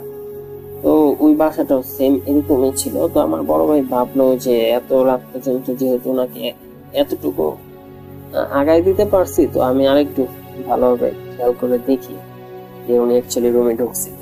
তো যেই কথা সেই কাজ, আমার বড় ভাই আস্তে আস্তে ওই বাসার মধ্যে এখানে আসে, গেট দিয়ে যখন মাথা ঢুকায় দেখার চেষ্টা করে, তো দেখার পরে উনি দেখতে পায় যে সামনে 3টা রুম স্পষ্ট দেখা যাচ্ছে। আবার ওইখানে একটা লাইট ছিল বাসার মধ্যে, মাঝখানে একটা ছোট বালক ধরানো ছিল। তো এই জন্য স্পষ্ট বোঝা যাচ্ছে যে এই রুম গুলো তালা মারা। আমার বড় ভাই ভাবলো যে যদি তালা মারা থাকে তাহলে উনি মাত্রই তো আসলো, আসার পরে তালা খুলবে, রুমে যাবে, তারপর হয়তো রুমে লাইট অন করবে, ওই আলো তো বাইরে আসার কথা, যেটা স্বাভাবিক হয় আর কি। একটা মানুষ তো সাথে সাথে রুমে ঢোকার পরেই এই রুম দরজা লাগিয়ে দেয় না বা লাইট অফ করে দেয় না। তো ওনার থিঙ্কিং হচ্ছে এরকম যে উনি যদি রুমে যায়, রুমে যাবে, লাইট ধরাবে, সে আলোটা বাইরে আসবে, উনি আর কি ওনার মতো করে ভাবতেছে যে আমি তো বুঝতে পারবো যে একটা মানুষ রুমে ঢুকছে কিনা। তো ওনার ভাবনা এটা আসলো যে যদি রুমে ঢুকতো তাহলে আমি দেখতাম, যেহেতু রুমে ঢুকে নেই তার মানে মহিলা আশেপাশে আছে। তো উনি আটটু বাসার মধ্যে ঢুকলো। ঢুকার পরে ভালোভাবে খেয়াল করলো যে অনেক বিশাল একটা উঠান, ওনার চোখ যতদূর পর্যন্ত যায় কোনো কিচ্ছু নাই, স্পষ্ট দেখা যাচ্ছে তার সোজা স্টেপ একটা বাগজার রাত্রেবেলা হয়তো ওরকমই মনে হইতেছে যে জঙ্গল টাইপের আর কি। তো আরেকটা পাশ হচ্ছে খালি, তো সোজা একটা বিলের মতো আছে। তো উনি বিলের দিকে যখন মুখ করে তাকানোর পরে খেয়াল করলো যে বিলের একটু দূরে 100 মিটার বা 200 মিটারের মতো এরকম একটা ডিস্টেন্সে যে ঠিক ওই মহিলাটার মতো একজন দাঁড়ায় আছে, যে সেম ওই সাদা কাপড় পরা। ও একটা কথা বলি রাসেল ভাই, যে ওই মহিলাটা সাদা কাপড় পরা ছিল, কিন্তু কাপড়ের মধ্যে কিছুটা ডিজাইন করা ছিল।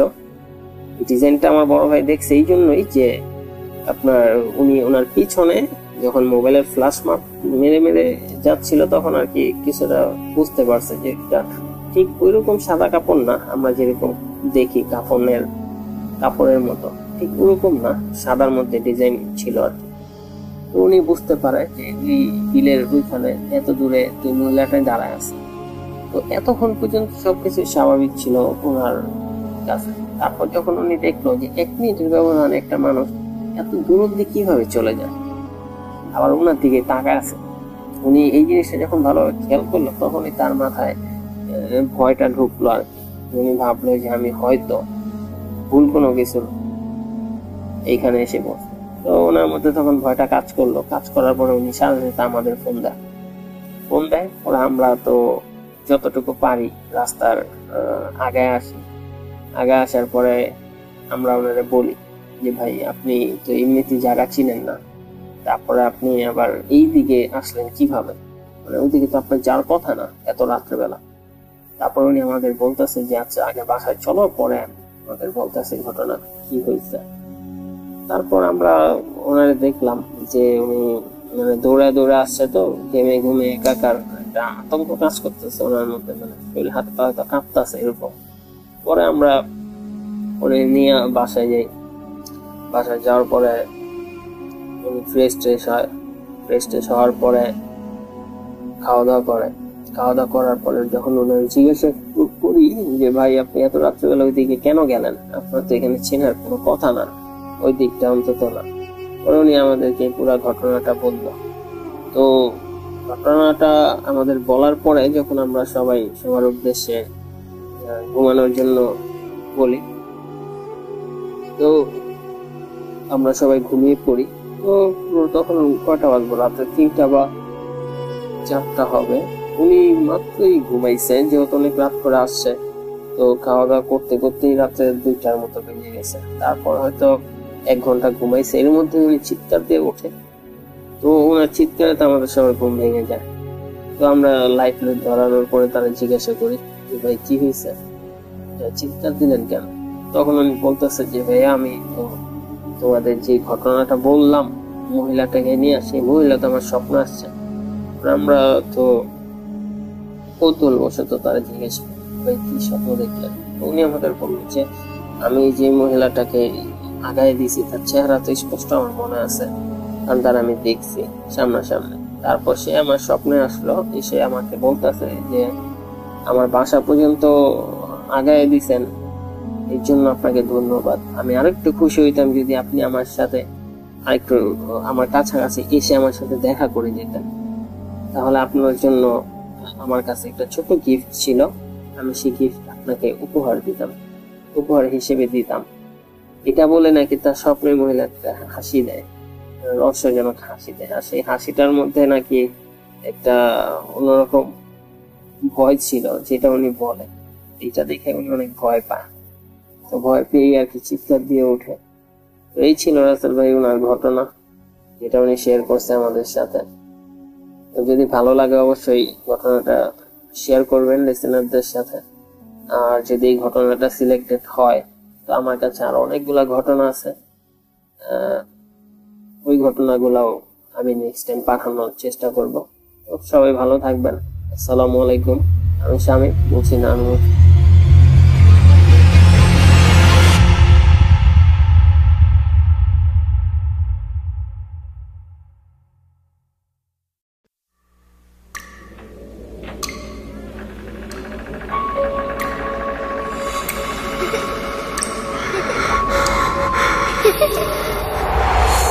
লুকোচুরি খেলবে? লুকোচুরি? তুমি লুকাও, আমি ঠিকই তোমাকে খুঁজে পাবো।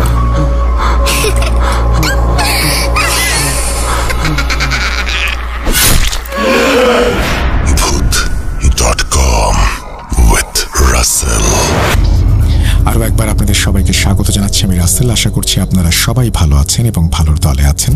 আমিও ভালো আছি এবং ভালোর দলে আছি। আর এই মুহূর্তে আমি যেটা করতে চাই সেটা হচ্ছে আরও একটি ঘটনায় যেতে চাই। অবশ্যই সেই ঘটনাটি অডিও ক্লিপ হিসেবেই কেউ পাঠিয়েছেন। চলুন কথা না বাড়িয়ে আমরা শুরু করি। আসসালামু আলাইকুম। প্রথমেই আমি ধন্যবাদ জানাচ্ছি voot.com এর টিমকে এবং সেই সাথে সকল লিসেনার্সকে, কারণ আমি আমার জীবনে ঘটে যাওয়া প্রথম ঘটনা অডিও ক্লিপের মাধ্যমে কিছুদিন আগে voot.com এ শেয়ার করি। সেটি হচ্ছে voot.com এর সিলেক্টেড হয় এবং শেয়ার করা হয়। আজকেও আমি কিছু গল্প শেয়ার করতে চাই। সেটা হচ্ছে আমার পরিবারের সাথে ঘটে যাওয়া এবং আমার সাথে ঘটে যাওয়া কিছু ঘটনা। তো আর কথা বাড়াবো না, চলেন ঘটনায় চলে যাই। ঘটনাটা হচ্ছে সাতক্ষীরার কোনো একটা এলাকার। আমি একদম এলাকার নামটা বলবো না। যা হোক, আমরা তখন বাসা ভাড়া থাকতাম। তো আমরা একটা বাসা পাই। বাসাটা ছিল 4 তলা, 2 ফ্ল্যাটের বাসা। মাঝ দিয়ে সিঁড়ি, বাম হাতে ফ্ল্যাট এবং ডান হাতে ফ্ল্যাট। তো আমরা যখন বাসাটায় উঠি তখন ওই বিল্ডিং এর পশ্চিম পাশের আপনার 4 তলায় কমপ্লিট ছিল এবং পূর্ব পাশের ফ্ল্যাটগুলা কমপ্লিট ছিল না, মানে কাজ চলছিল। তো আমরা 4 তলাতে উঠি এবং বাড়িওয়ালার সাথে আমাদের একটা কমিটমেন্ট হয় যে যখন পূর্ব পাশের বিল্ডিং কমপ্লিট হয়ে যাবে তখন আমরা ওই পূর্ব পাশে 2 তলাতে নেমে আসবো। 4 তলা থেকে 2 তলাতে শিফট করব। যা হোক, আমরা যথারীতি ফ্ল্যাটে উঠে যাই। উঠে যাওয়ার পরে ওই বিল্ডিং এরই অনেক ভাড়াটিয়ারা আমাদের বলতে থাকে যে আপনারা কি কিছু জানেন, আপনারা কি জেনে শুনে ফ্ল্যাটটা নিয়েছেন? তো তখন আমরা তাদেরকে প্রশ্ন করি কি এমন কথা যে জানতে হবে বা এমন কিছু ব্যাপার স্যাপার। তো তারা ডিরেক্টলি কখনোই বলে না যে ফ্ল্যাটে কোনো সমস্যা আছে কি নাই বা কেন তারা এই কথাগুলো বলছে, তারা ডিরেক্টলি আমাদের বলে না। যা হোক, তাদের কথায় আমরা তেমন পাত্তা দেই না। তবে আমার আম্মু এটা নিয়ে একটু চিন্তা করে যে কি এমন কথা বলতে চায় যে তারা ডিরেক্টলি বলছে না, ইনডিরেক্টলি বলছে। যাই হোক, আমরা ফ্ল্যাটে থাকি। তো ঘটনা শুরু হয় এক সপ্তাহ পর থেকে। 1 সপ্তাহ পর প্রথম সমস্যাটা শুরু হয় আমার আম্মুর সাথে। আমার আম্মু ঘুমিয়ে যাওয়ার পরে প্রায় 1:30 কি 2টার দিকে আনুমানিক তখন শুনতে পেত যে আমি অথবা আমার ছোট ভাই আম্মুকে ডাকছি যে আম্মু দরজাটা খুলো, এমন ভাবে ডাকতো এবং দরজায় 2টা নক করতো। তো আম্মু দৌড় দিয়ে এমন হয়েছে 2-3 বার দরজা খুলতে গেছে, বাট খুলতে যেয়ে দেখে যে অনেক রাত, 2টা-2:30 বাজে। তো এত রাত্রে তো আমাদের বাইরে থাকার প্রশ্নই ওঠে না। তো আম্মু চেক করতে যেত আমাদের রুমে যে আমরা আছি কিনা। চেক করে দেখতো যে না, আমরা রুমে ঘুমাচ্ছি। তো আম্মু ভাবতো যে হয়তো বা মনের ভুল, সেইটা ভেবে আম্মু আবার ঘুমিয়ে যেত। তো একদিন রাতে আম্মুর ভুলটা ভাঙে যে ঠিক এমন 2টা কি 2:30 বাজে। তো আমি একটা হুজুরের কাছে পড়তাম আর কি, আরবি পড়তাম। তো আম্মু শুনে সেই হুজুরটা, মানে সেই হুজুর আম্মুকে ডাকছে দরজায় নক করে যে আপা দরজা খুলেন। তো আমার বাবা আম্মুর পাশে শুয়েছিল আর কি। তো আমার বাবারও ঘুম ভেঙে যায় নক করার শব্দে। তো আমার আম্মু তড়িঘড়ি করে উঠে, মানে যেহেতু আম্মু ঘুমাচ্ছিল, ঘুম থেকে উঠে দরজাটা, মানে মেন দরজা খুলতে যায় আর কি। তো আমার বাবা তখন পিছন দিয়ে ডাকে যে তুমি কোথায় যাচ্ছ? তা বলে হুজুর আসছে, দরজাটা খুলে দিয়ে আসি। তো আমার বাবা বলে এখন কয়টা বাজে দেখছো? ঘড়ির দিকে তাকায় দেখে 2:30 বাজে। তো আমার বাবা আমার আম্মুর দিকে এবং আমার আম্মু আমার বাবার দিকে তাকিয়ে থাকে যে কি হলো। এবং আমার আম্মু ভয় পাবে বিধায় আমার বাবা সেদিন রাতে আম্মুকে বলেনি যে বাবাও শব্দটা শুনেছে। পরের দিন সকালে উঠে বলে যে শব্দটা আমিও শুনেছিলাম এবং আমিও স্পষ্ট শুনেছি যে হুজুরের গলায় তোমাকে কেউ ডাকছে যে আপা দরজাটা খুলেন এবং দরজায় 2টা নক করছে। যাই হোক, এমন ঘটনা প্রায় ঘটতে থাকে। একটা ঘটনা গেল। দ্বিতীয় ঘটনা হচ্ছে সেম বাসায় আমি প্রায় মাগরিবের আজান দিবে এমন একটা সময় আমি বাইরে থেকে আসছি। এসে আমি ওয়াশরুমে গেছি ফ্রেশ হওয়ার জন্য। তো ওয়াশরুমে যেখানে আমরা বালতি রাখি, মানে ট্যাপ থেকে যে বালতিটা পানি পড়ে ওই ট্যাপের নিচে, তো আমি বালতিটা সরিয়ে আমি পা ধুচ্ছিলাম আর কি, আর হাত দিয়ে পানি নিয়ে মুখে দিচ্ছিলাম। এমন সময় দেখি রাসেল ভাই, আমি এখনো বলছি আমার মানে গায়ের কাটা খাড়া দিচ্ছে। এমন সময় দেখি আমার চোখটা ফ্লোরের দিকে যায়, ওয়াশরুমের ফ্লোরের দিকে যাওয়ার পরে দেখি একটা সাদা কাফনের কাপড় পরা একটা লাশ, মুখটা খোলা, মানে চোখের কুঠুরের ভিতরে চোখ নাই, একদম মানে চোখ বের হয়ে আসছে, মনে নাই চোখ বের হয়ে আসছে এমন একটা অবস্থা, এবং তার পুরো চেহারাটা একদম মানে গলে গলে পড়ছে এমন একটা অবস্থা। আর সে আমার দিকে তাকে হাসছে। আমি এটা দেখে চিৎকার করে ওয়াশরুম থেকে বের হয়ে আসি। বের হয়ে আসার পর আমার আম্মু শুনে যে কি হয়েছে, তো আম্মু ভয় পাবে বিধায় আম্মুর সাথে আমি শেয়ার করি না। যাই হোক, সেটাও আমি মনের ভুল ভেবে আমি নিজেকে সান্ত্বনা দেই যে এমন কিছু হয়তো বা না, আমি ভুল দেখেছি। পরে যখন এই ব্যাপারগুলো আরো বেশি বাড়াবাড়ি হওয়া শুরু করলো, তখন ওই ফ্ল্যাটে মানে ওই বিল্ডিং এর যে বাকি ভাড়াটিয়ারা ছিল তাদের সাথে আমরা শেয়ার করা শুরু করি যে এমন এমন ঘটনা। তো তখন তারা বলে যে আমরা তো আপনাদেরকে প্রথম বলেছিলাম যে আপনারা সব জেনে শুনে এই ফ্ল্যাটে উঠেছেন কিনা। আমরা তো জানি অনেক ভাড়াটিয়া এই ফ্ল্যাটে থাকে, বাট শেষ পর্যন্ত থাকতে পারে না, তারা চলে যায় এই সমস্যার কারণে। তো আমরা তো ভেবেছিলাম আপনারা জেনে শুনে উঠেছেন। তো আমরা তখন বলি জেনে শুনে কি কেউ এমন ফ্ল্যাটে উঠে? যাই হোক, বাড়িওয়ালার সাথে আমরা কথা বলি। বাড়িওয়ালা বলে যে আপনারা একটু দোয়া কালাম পড়েন, ঘর বন্ধ করে নেন। সমস্যাটা বাধে সেইখানে যখন আমরা ঘর বন্ধ করতে যাই এবং বিল্ডিং এর সবাই জানতে পারে যে আমরা বাসা বন্ধ করতে চাচ্ছি, তখন বিল্ডিং এর সবাই আমাদের সাথে বিরোধিতা করে। কারণ সামহাও যদি আমরা ঘর বন্ধ করে ফেলি এবং জানি না কি ছিল ওইখানে, সেগুলো হয়তো বা বিল্ডিং এর সবাইকে বিরক্ত করতে পারে বা ভয় দেখাতে পারে। সেই ভয়তে তারা আমাদেরকে মানে বাসা বন্ধ করতে দেয়নি। তারপরেও আমরা লুকিয়ে বাসা বন্ধ করি, কারণ আমার ছোট ভাই আছে, আম্মু আছে, এরা তো ভয় পায়। যাই হোক, এই একই বিল্ডিং এর আরেকটা ঘটনা। তখন আমরা এর ভিতরে হচ্ছে আমরা ওই যে পূর্ব পাশের 2 তলা কমপ্লিট হয়ে যায়, আমরা 2 তলাতে শিফট করি। এরই ভিতরে ওই একই বিল্ডিং এর আমরা যে 4 তলায় থাকতাম তার অপোজিটে যে ফ্ল্যাটটা ছিল সেম 4 তলা, ওটা কমপ্লিট হয়ে যায়। তো ওইখানে একটা নতুন ভাড়াটিয়া ওঠার পরে সে আন্টি হচ্ছে 2 মেয়ে নিয়ে থাকতেন এবং আন্টির হাজবেন্ড থাকতেন বিদেশে। তো তার সাথে একটা ঘটনা ঘটে, সেটা হচ্ছে একদিনকে ভোরবেলা, মানে আন্টির 2 মেয়ে কোচিং এ যেত ভোরবেলা। তো একদিনকে ভোরবেলা বৃষ্টি হয়, মানে ঝিরঝিরি বৃষ্টি হচ্ছে। তো আন্টির ঘুম ভেঙে গেছে। ঘুম ভেঙে গেলে দেখে আন্টি যে রুমে আছে, মানে আন্টির রুমে, তো দেখে যে আন্টির বড় মেয়ে আয়নার সামনে মানে রেডি হচ্ছে কোচিং এ যাওয়ার জন্য, চুল ছেড়ে দিয়ে মানে রেডি হচ্ছে সে তার মতো করে। তো আন্টি হচ্ছে ঘুম চোখে তার দিকে বলে যে কোচিং এ যাবে, বাইরে তো বৃষ্টি হচ্ছে, তাইলে ছাতা নিয়ে যেও। তো সে আবার মাথা নেড়ে হ্যাঁ সূচক উত্তর দেয়, কথা বলে না। তো আন্টি ঘুমিয়ে যায়। ঘুমিয়ে যাওয়ার পরে আন্টির হঠাৎ করে মানে ঘুম ভেঙে যায়। কিরে, ওরা তো চলে গেছে, আমার তো মেন দরজা লক করতে হবে, ওরা চলে গেল, আমাকে ঘুম থেকে ডাকলো না, মেন দরজা তো খোলা। এইভাবে আন্টি ঘুম থেকে লাফ দিয়ে উঠে এবং মেন দরজা চেক করতে যায়। তো মেন দরজা চেক করতে যখন যায় তখন দেখে যে না, দরজা লক করা, ভেতর থেকে লক করা, মানে বাইরে তারা কেউ যায়নি। তো আন্টি তখন ভাবে হয়তো বা বৃষ্টি হচ্ছে বাইরে, সেই জন্য ওরা পড়তে যায়নি, হয়তো বা ঘরে বসে পড়ছে। তো আন্টি মেয়েদের রুমে যায়। রুমে যাওয়ার পরে দেখে যে সেম আন্টির বড় মেয়ে মানে আফসা আলো, রুমে লাইট নাই, আফসা আলোতে চেয়ারে বসে আছে এবং তার চুলটা পিছন দিক থেকে ঝুলছে আর কি, মানে চুল খোলা।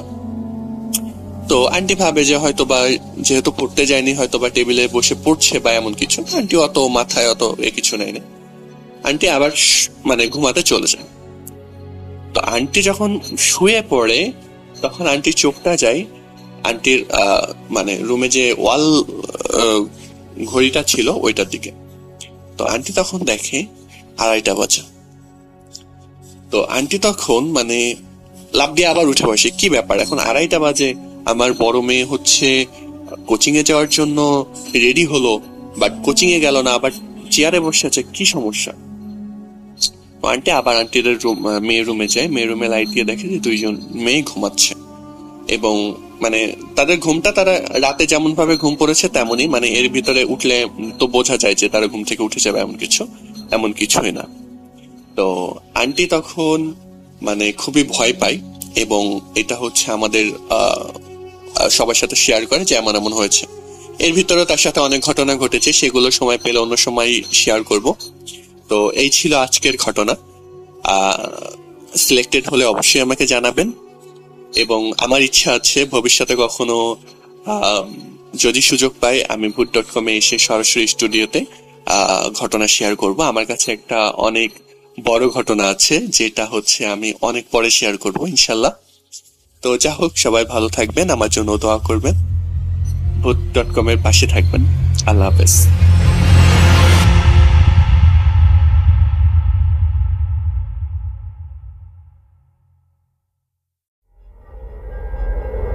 Spirit, be here with me.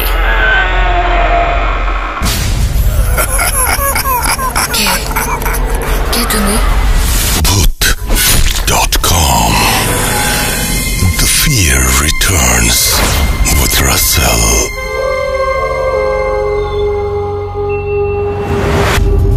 আপনাদের সবাইকে স্বাগত জানাচ্ছি ভূত.com এ। আমি রাসেল আছি সাথে, এবং এখন সময় হলো তৃতীয় অডিও ক্লিপটি শুনে আসার। চলুন কথা না বাড়িয়ে আমরা শুনে ফেলি। আসসালামু আলাইকুম রাসেল ভাই, আশা করি খুব ভালো আছেন, কেননা আপনি সবসময় ভালোর দলেই থাকেন। তো রাসেল ভাই, আমি ভূত এফএম ছোটবেলায় খুব শুনতাম, ওই সময় নানুর বাড়িতে গেলে ভূত এফএমটা শোনা হইতো। কিন্তু রিসেন্টলি আপনার ভূত এফএম বন্ধ হওয়ার পর আপনার এই ইউটিউবের ভূত এফএম শোনা হয়, ভূত.com শোনা হয়। তো আমি আজকে প্রথম আমি কোনো একটা অডিও রেকর্ড করে পাঠাচ্ছি, আশা করি আপনার ভালো লাগবে, কেননা এই ঘটনাগুলো সত্য, বাস্তব ঘটনা, এখানে কোনো নাই, মিথ্যা কোনো বানোয়াট কিছু না। তো রাসেল ভাই, আমি যে ঘটনাগুলো বলবো তার আগে আমি আমার পরিচয় দিই। রাসেল ভাই, আমি ময়মনসিংহ বিভাগের সিটি কর্পোরেশনের 11 নম্বর ওয়ার্ডের আকোয়া হাজিবাড়ি থেকে বলছি। তো রাসেল ভাই, আরেকটু বলতে চাই, আমি প্রথমে ক্ষমা চেয়ে নিই, আমি আসলে প্রথম পাঠাইতেছি, তো আসলে উচ্চারণ বা আঞ্চলিকতা আসতে পারে, এটা আপনার ক্ষমা সুন্দর দৃষ্টিতে দেখবেন, কেননা আমি আগে কখনো পাঠাই নাই, এই প্রথম আমার পাঠানো। আমার বেশ কিছু ঘটনা আছে, তো আমি রিসেন্ট টাইমে বেশ শুনতেছি, ভূত.com বেশ শুনতেছি, এনজয় করতেছে, আপনি বলতেছেন ঘটনার জন্য, তো ভাবলাম পাঠিয়ে দিই। তো রাসেল ভাই, ঘটনাটা হলো মূলত আমার বিক্ষিপ্ত ঘটনা রাসেল ভাই, কিন্তু ঘটনাগুলো সত্য আছে, ছোট ছোট কয়েকটা ঘটনা আছে, সেগুলো আমি রেকর্ড করছি। তো ঘটনায় আসা যাক। তো রাসেল ভাই, প্রথম ঘটনাটা যদি বলি তাহলে সেটা হলো আমার বাসায়, আমাদের বাসা ছোট বাসা, বিল্ডিং বাসা। তো বাসায় মাঝে মধ্যেই ফজরের আগে বা রাত্রেবেলা আমি পিসি দেখি, কম্পিউটার দেখি, তো মাঝে মধ্যেই দেখা যায় সিলিং থেকে, আমাদের সিলিংটা আবার বোর্ড করা, তো সিলিং থেকে দেখা যায় কেমন একটা বম ব্রাস্ট হলে যেরকম শব্দ হয়, এরকম মাঝে মধ্যেই শব্দ হয়। তো আমি ভাবলাম যে হয়তো কারেন্টের কোনো ইস্যু, তা আমি কয়েকবার উপরে দেখছি, চেক করে দেখছি কারেন্টের জন্য হচ্ছে না কিসের জন্য, তা আমি এটার আসলে কোনো হদিস পাই নাই। তো এইভাবেই শব্দ হয়, আবার মনে করেন কিছুক্ষণ বন্ধ হয়ে যায়, আবার একটু পরে শব্দ হয়, ফজরের নামাজ পড়ে আসলেও দেখি বা রাত্রেবেলাও দেখি, তো এইভাবেই চলে। তো এটার আসলে আমি কোনো পাচ্ছি না, এটা আমার কাছে অ্যাবনর্মালি মনে হয়।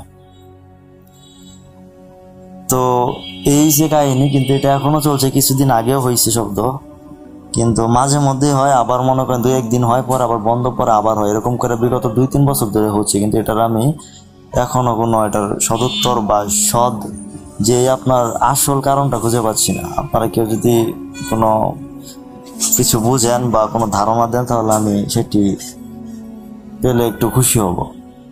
তো রাসেল ভাই, এই হলো একটা। আরেকটা ঘটনা হলো আপনার, আমার নান্নু বাড়ি আমাদের এই 11 নম্বর ওয়ার্ড থেকে সিটি কর্পোরেশন তাদের এটাও অঞ্চলটাও আমাদের সদরেই পড়েছে। আমাদের শহর থেকে প্রায় 11 কিলোমিটার দূরে, এই 8 কিলোমিটার কি 10 কিলোমিটার হবে দাপুনিয়া নামক জায়গা। দাপুনিয়া থেকে আরেকটু ভিতরে 6 মাইলের পরে গাগরা ইউনিয়ন 11 নম্বর শুইলা পশ্চিমপাড়া আমার নানুর বাড়ি। তো সেখানে একটি ঘটনা ঘটেছে, সেটি হলো আপনার আমি এই যে রিসেন্ট এই 2 দিন আগে আমি গিয়েছিলাম, সেখানে আমার মামাতো ভাই আছে 2 জন, বাবু এবং তামিম, তাদের সাথে বসে রাত্রেবেলা পুকুরের পাশে মাচায় বসে আড্ডা দিচ্ছিলাম। তখন কথায় কথায় বললাম যে আমি তো ভূত এফএম শুনতেছি, তোমাদের কি খবর, তোমরাও কি শোনো নাকি? না ভাই, আসলে ব্যস্ততার কারণে তেমন শোনা হয় না, মাঝে মধ্যে শুনি। তখন আমি তাদেরকে বললাম, তো তোমাদের কি কোনো ঘটনা আছে, এতদিন যাবত এখানে আসো, তো কোনো কিছু চোখে পড়তে পারে? তখন আমার মামাতো ভাই, আমার বড় মামার ছেলে, আমরাত মামার ছেলে তামিম তখন আমার বললো, ভাই ঘটনা তো তেমন নাই, কিন্তু ঘটনা ছোট কিন্তু ঘটনা সত্য, আমি নিজে দেখছি। আমি বললাম যে কি ঘটনা বলো শুনি।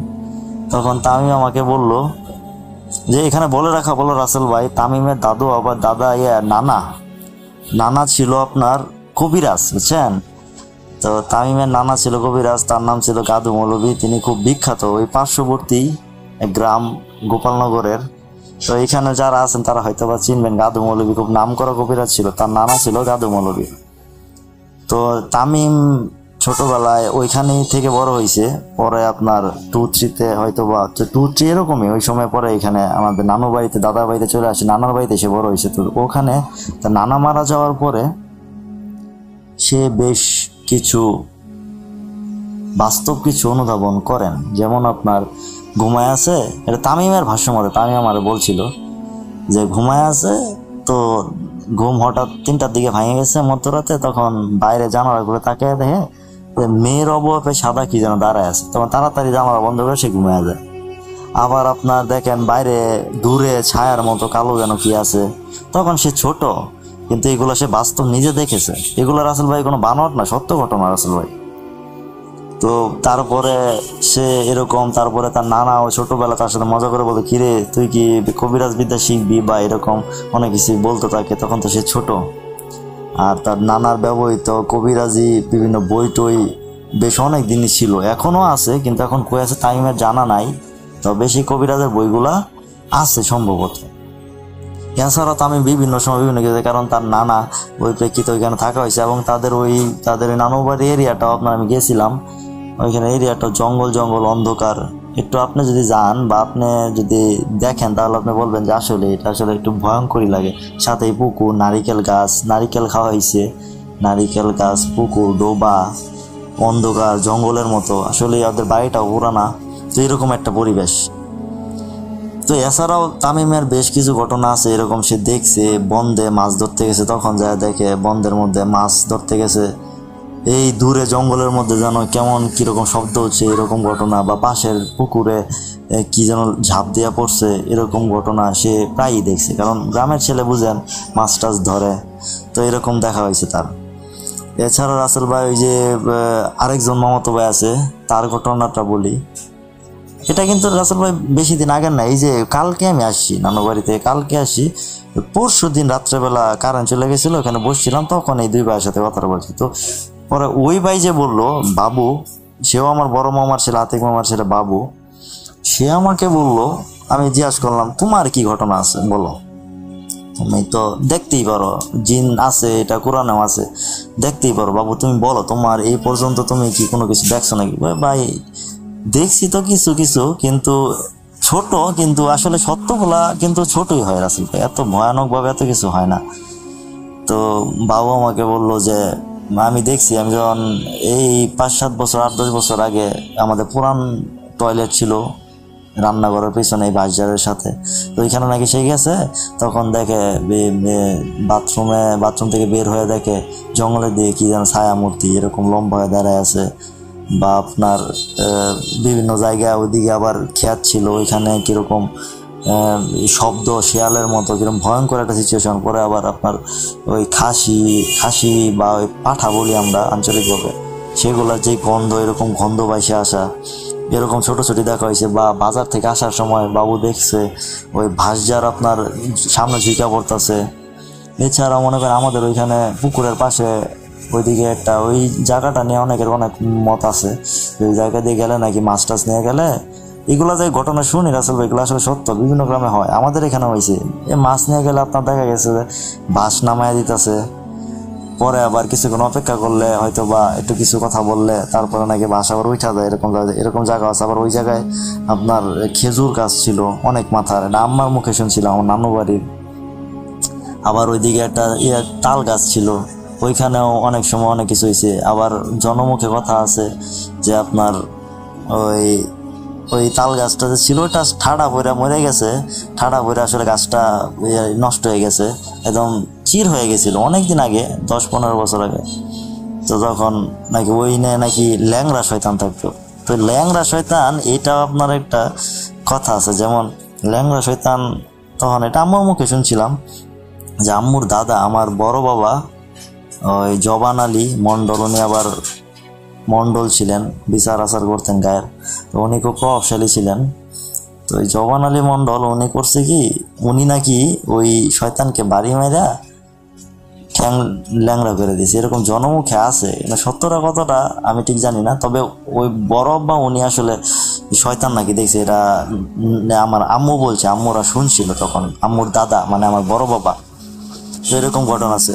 আর একটি ঘটনা হলো রাসেল ভাই, সেটা হলো এই মনে করেন 15 কি 17 এর মধ্যে হবে বা 18, তো আমরা সবাই শীতের ছুটিতে নানু বাড়িতে পিঠা খাইতে গেছি সবাই, ফ্যামিলি সবাই। তখন দেখা গেছে যে আম্মু নানু আন্টিরা ওই পশ্চিম পাড়া ওইখানে পিঠা ভাঙতে গেছিল বা একটা দরকারে গেছিল, রাত বাজে 11টা। সাথে আবার আমার এক মামা ছিল। আসার সময় আস্তে আস্তে মেঠো পথে আস্তে আস্তে তখন নাকি পেছন থেকে বিড়ালের একটা শব্দ, বিড়ালের ডাক। তখন দেখা যায় যে বিড়ালের ডাক শুনে নানু আম্মু বলতেছে যে কি ডাকে, আবার আমার ছোট বোনের সাথে ছিল।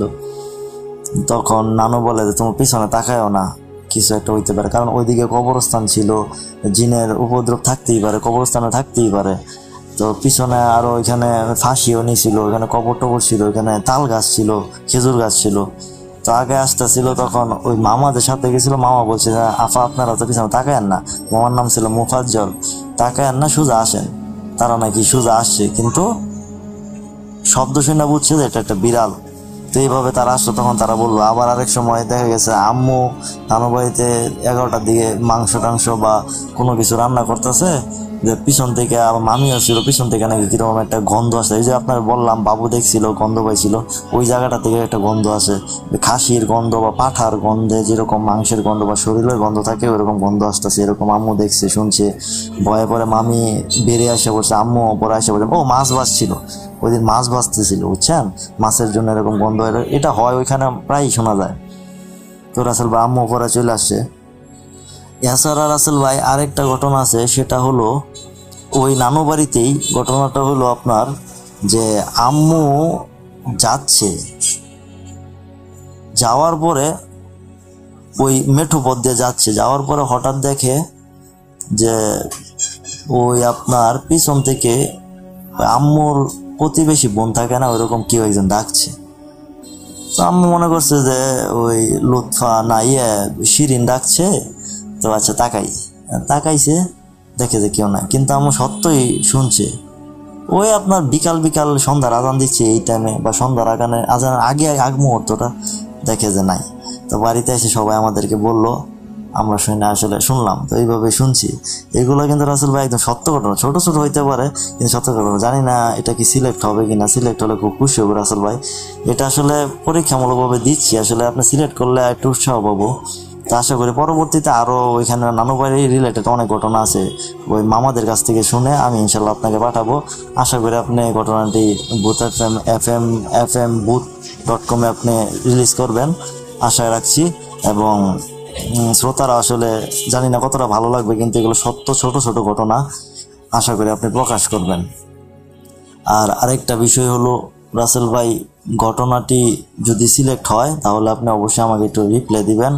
আর কথার মধ্যে বা আঞ্চলিকতা আসতে পারে, বুঝতেই হবে, সবাই সময় ক্ষমা সুন্দর দৃষ্টিতে দেখবেন। যদি সিলেক্ট হয় রাসেল ভাই, প্লিজ আমাকে একটু রিপ্লাই দিয়ে জানাবেন।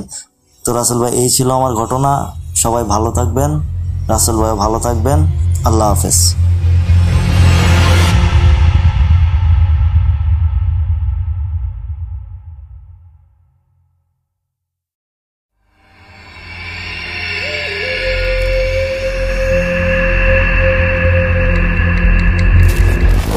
Bhoot.com with Russell.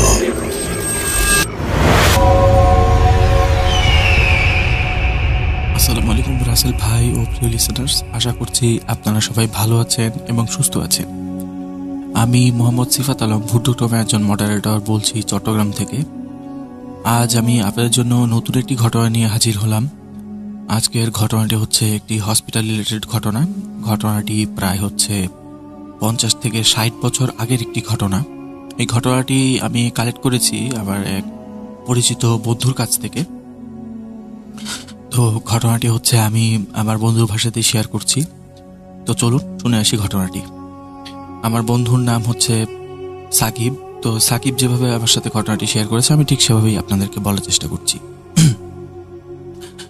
আসসালামু আলাইকুম সবাইকে, আমি সাকিব। আজকে যে ঘটনাটি আমি শেয়ার করব সেই ঘটনাটি হচ্ছে একটি হসপিটালের মর্গের ঘটনা। তো আমি ভুট.কম রেগুলারলি শুনি, তো হচ্ছে মাঝে মাঝে দেখি যে মানুষ হচ্ছে হসপিটালের ঘটনাগুলো খুব পছন্দ করেন। তো যেহেতু আমার একটা জানা ঘটনা আছে, তাই হচ্ছে আমি চিন্তা করলাম যে আমি ঘটনাটি শেয়ার করি। কারণ নর্মালি ব্যস্ততার কারণে তো ঘটনা খুব একটা শেয়ার করা হয় না।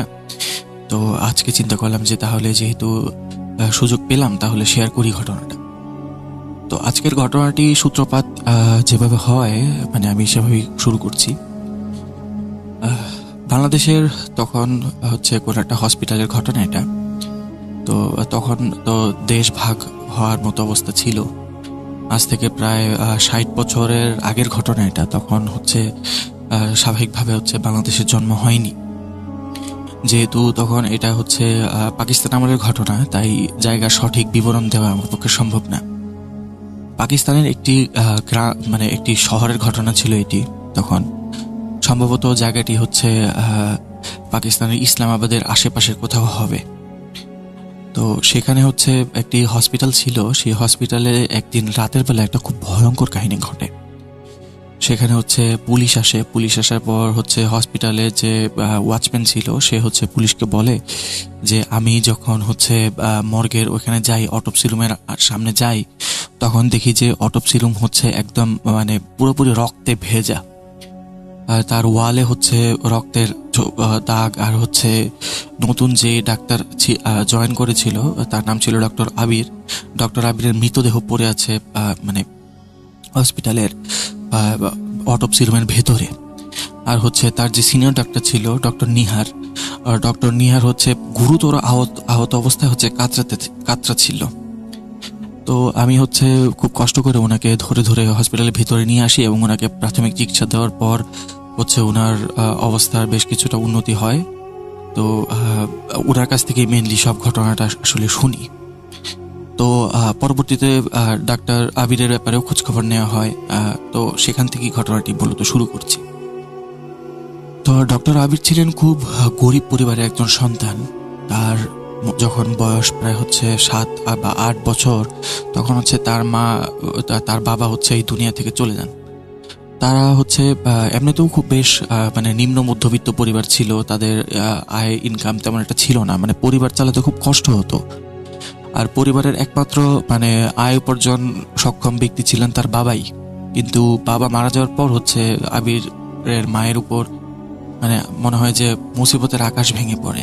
উনি চিন্তা করতে থাকেন যে আমার তো একটাই ছেলে, আমার তো সেরকম টাকা পয়সা নাই, আমি কিভাবে ছেলেকে মানুষ করব। তো এই চিন্তা করে হচ্ছে উনি তারপর মনে সাহস জুগিয়ে চিন্তা করেন দরকার পড়লে আমি মানুষের ঘরে ঘরে কাজ করব, আয়ার কাজ করব আমি দরকার পড়লে, কিন্তু আমার ছেলেকে আমি খুব ভালো মতো মানুষ করব। তো ওনার ভাবনা অনুযায়ী উনি ওনার ছেলেকে একটি খুব নামি দামি স্কুলে ভর্তি করিয়ে দেন। ভর্তি করে দেওয়ার পর উনি হচ্ছে বিভিন্ন বাসা বাড়িতে হচ্ছে বুয়ার কাজ করতে শুরু করেন।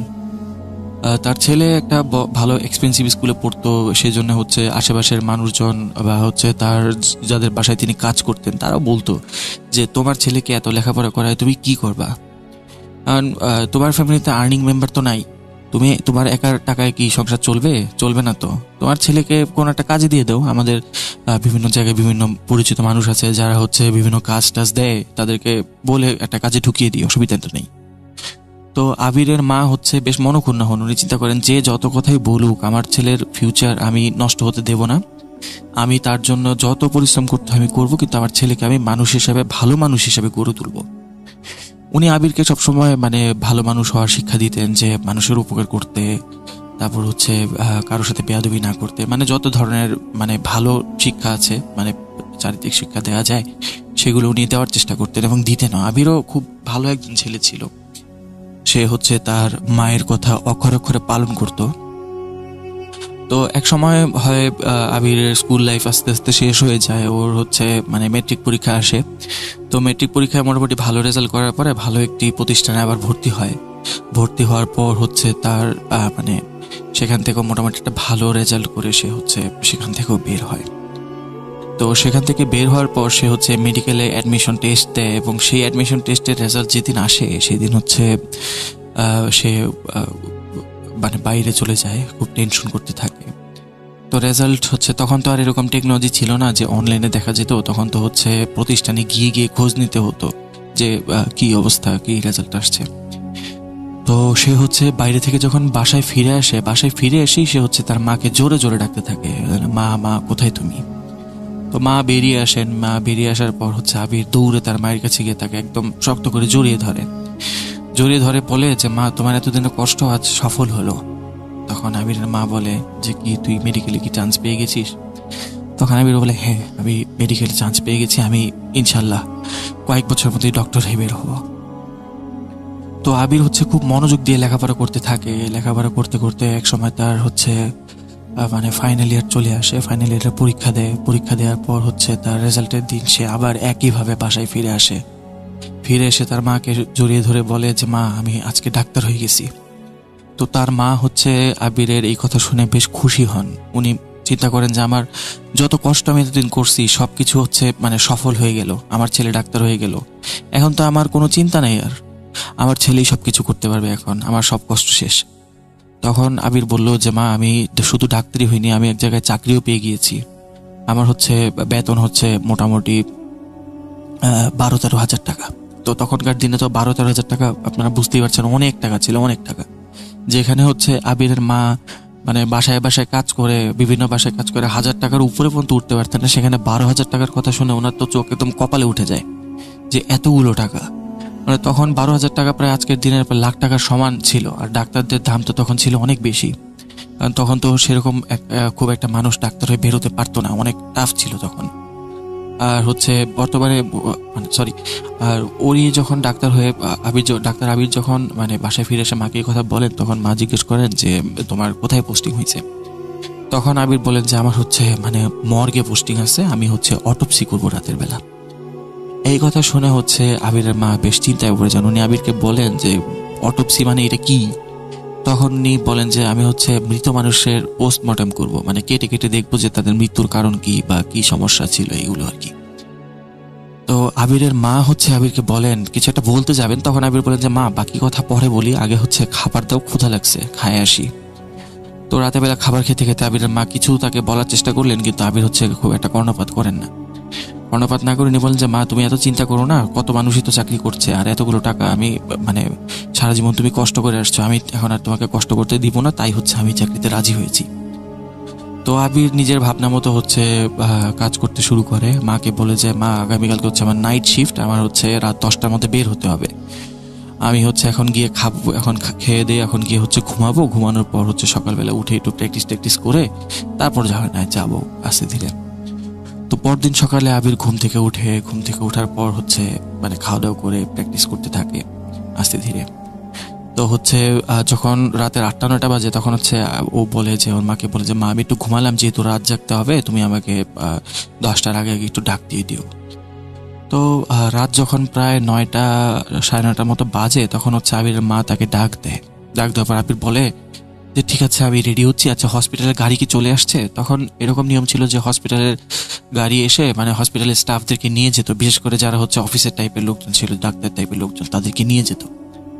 তো আবিরের মা বলে যে না, কোনো ডাক্তার তো এখনো আসে নাই, মানে কোনো গাড়ি তো এখনো আসে নাই, গাড়ি আসলে আমি তোমাকে বলছি।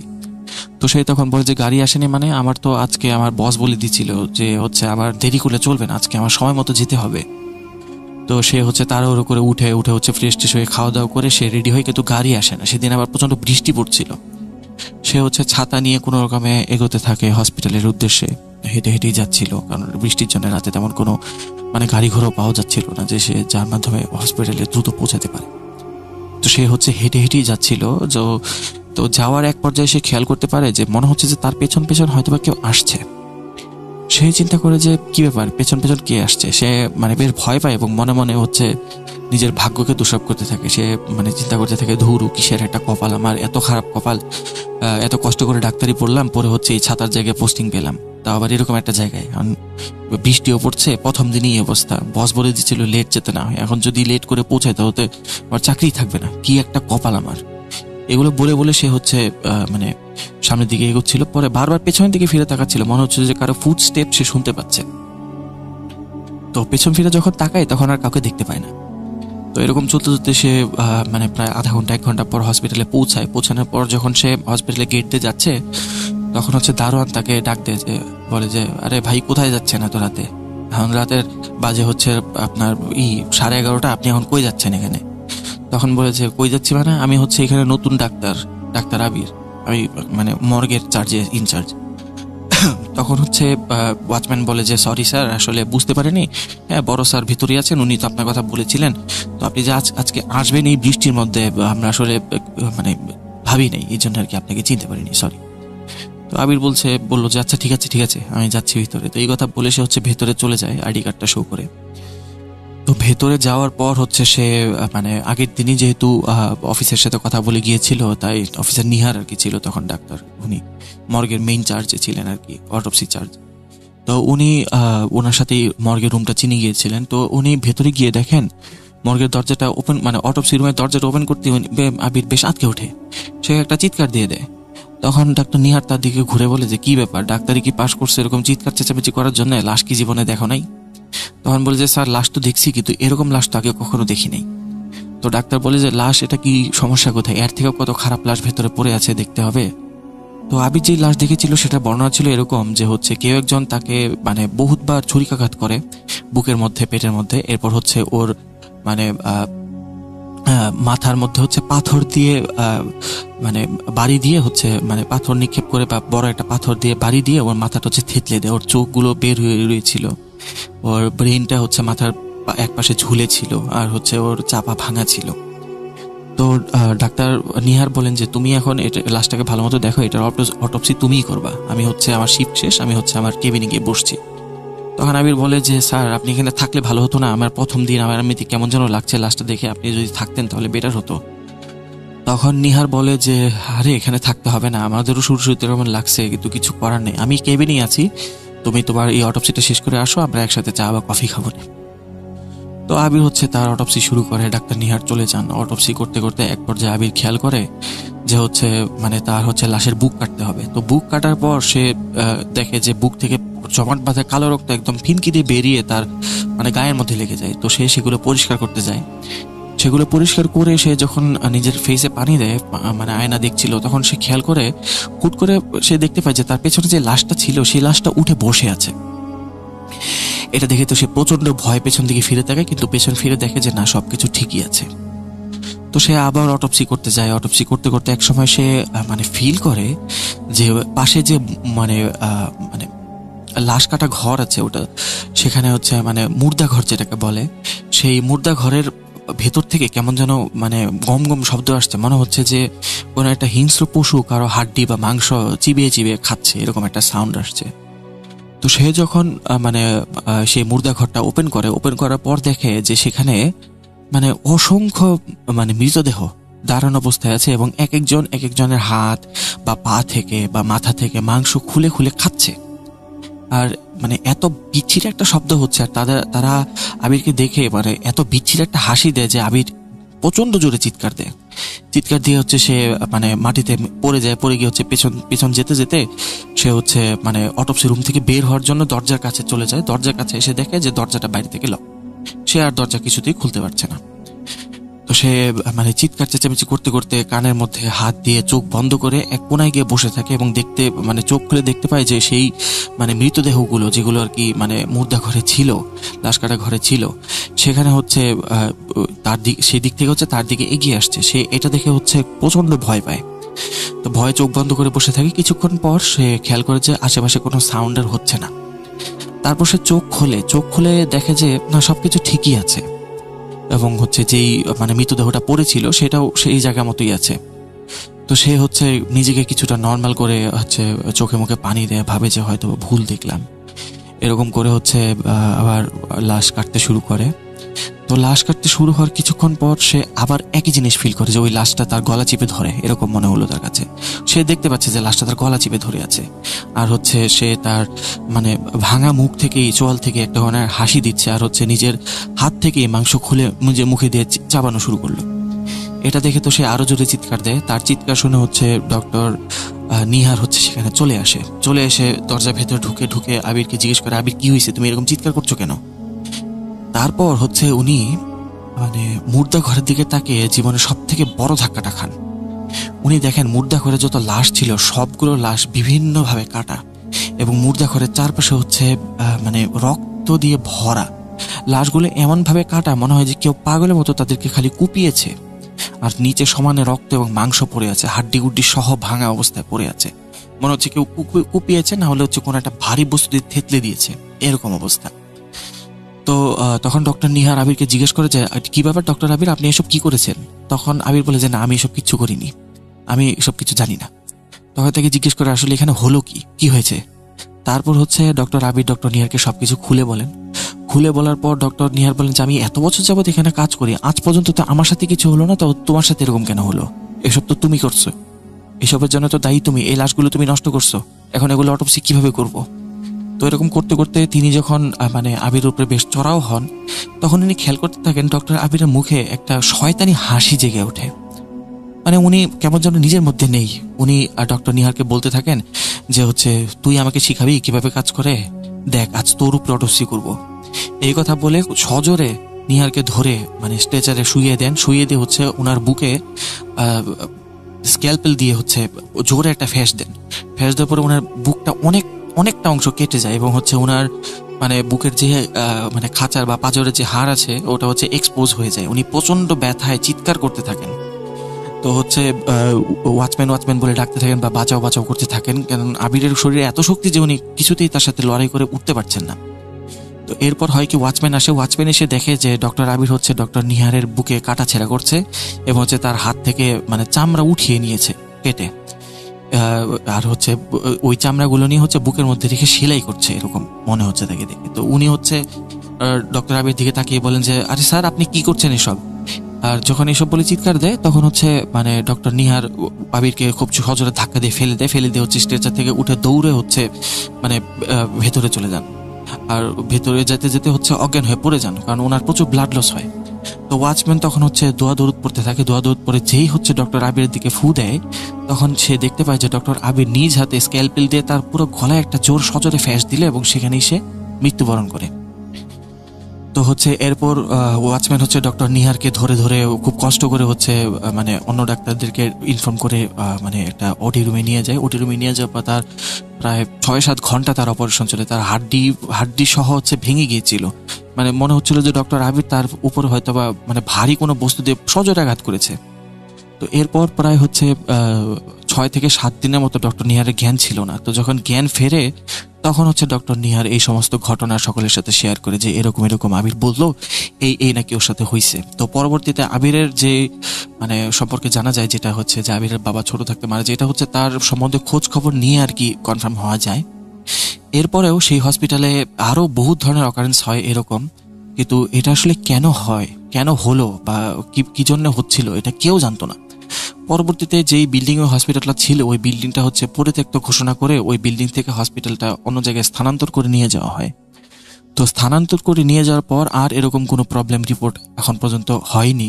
ওই হসপিটাল এখন আছে কিনা এটা আসলে সঠিক তথ্য আমি জানি না, কারণ যেহেতু এটা অনেক আগের একটা ঘটনা। তো এই ছিল আজকের ঘটনা। তো এই বলে হচ্ছে সাকিব তার ঘটনা শেষ করেন। তো সাকিবকে অসংখ্য ধন্যবাদ ঘটনাটি আমার সাথে শেয়ার করার জন্য। তো প্রিয় লিসনার্স, এই ছিল আজকে আমার ঘটনা। তো কেমন লাগলো আপনাদের? আশা করি ভালো লেগেছে। দেখা হবে নতুন কোনো এপিসোডে নতুন কোনো ঘটনা নিয়ে। ততদিন পর্যন্ত আপনারা সবাই ভালো থাকবেন, সুস্থ থাকবেন এবং ভূত.com এর সাথেই থাকবেন। দেখা হচ্ছে আগামী কোনো এপিসোডে। আসসালামু আলাইকুম। ওয়েলকাম ব্যাক, শুনছেন ভূত.com, আমি রাস্তেল আছির সাথে। তো এই ছিল আমাদের আজকের এপিসোড। যদি ভালো লাগে অবশ্যই আমাদের জানাবেন, যদি ভালো না লাগে তবুও আমাদের জানিয়ে দেবেন। আমরা আজকের মতো বিদায় নিচ্ছি, কথা হবে আবারও আগামী সপ্তাহে। সেই পর্যন্ত সবাই ভালো থাকুন, সুস্থ থাকুন, মোস্ট ইম্পর্টেন্টলি ভূত.com এর সাথে থাকুন। আল্লাহ হাফেজ।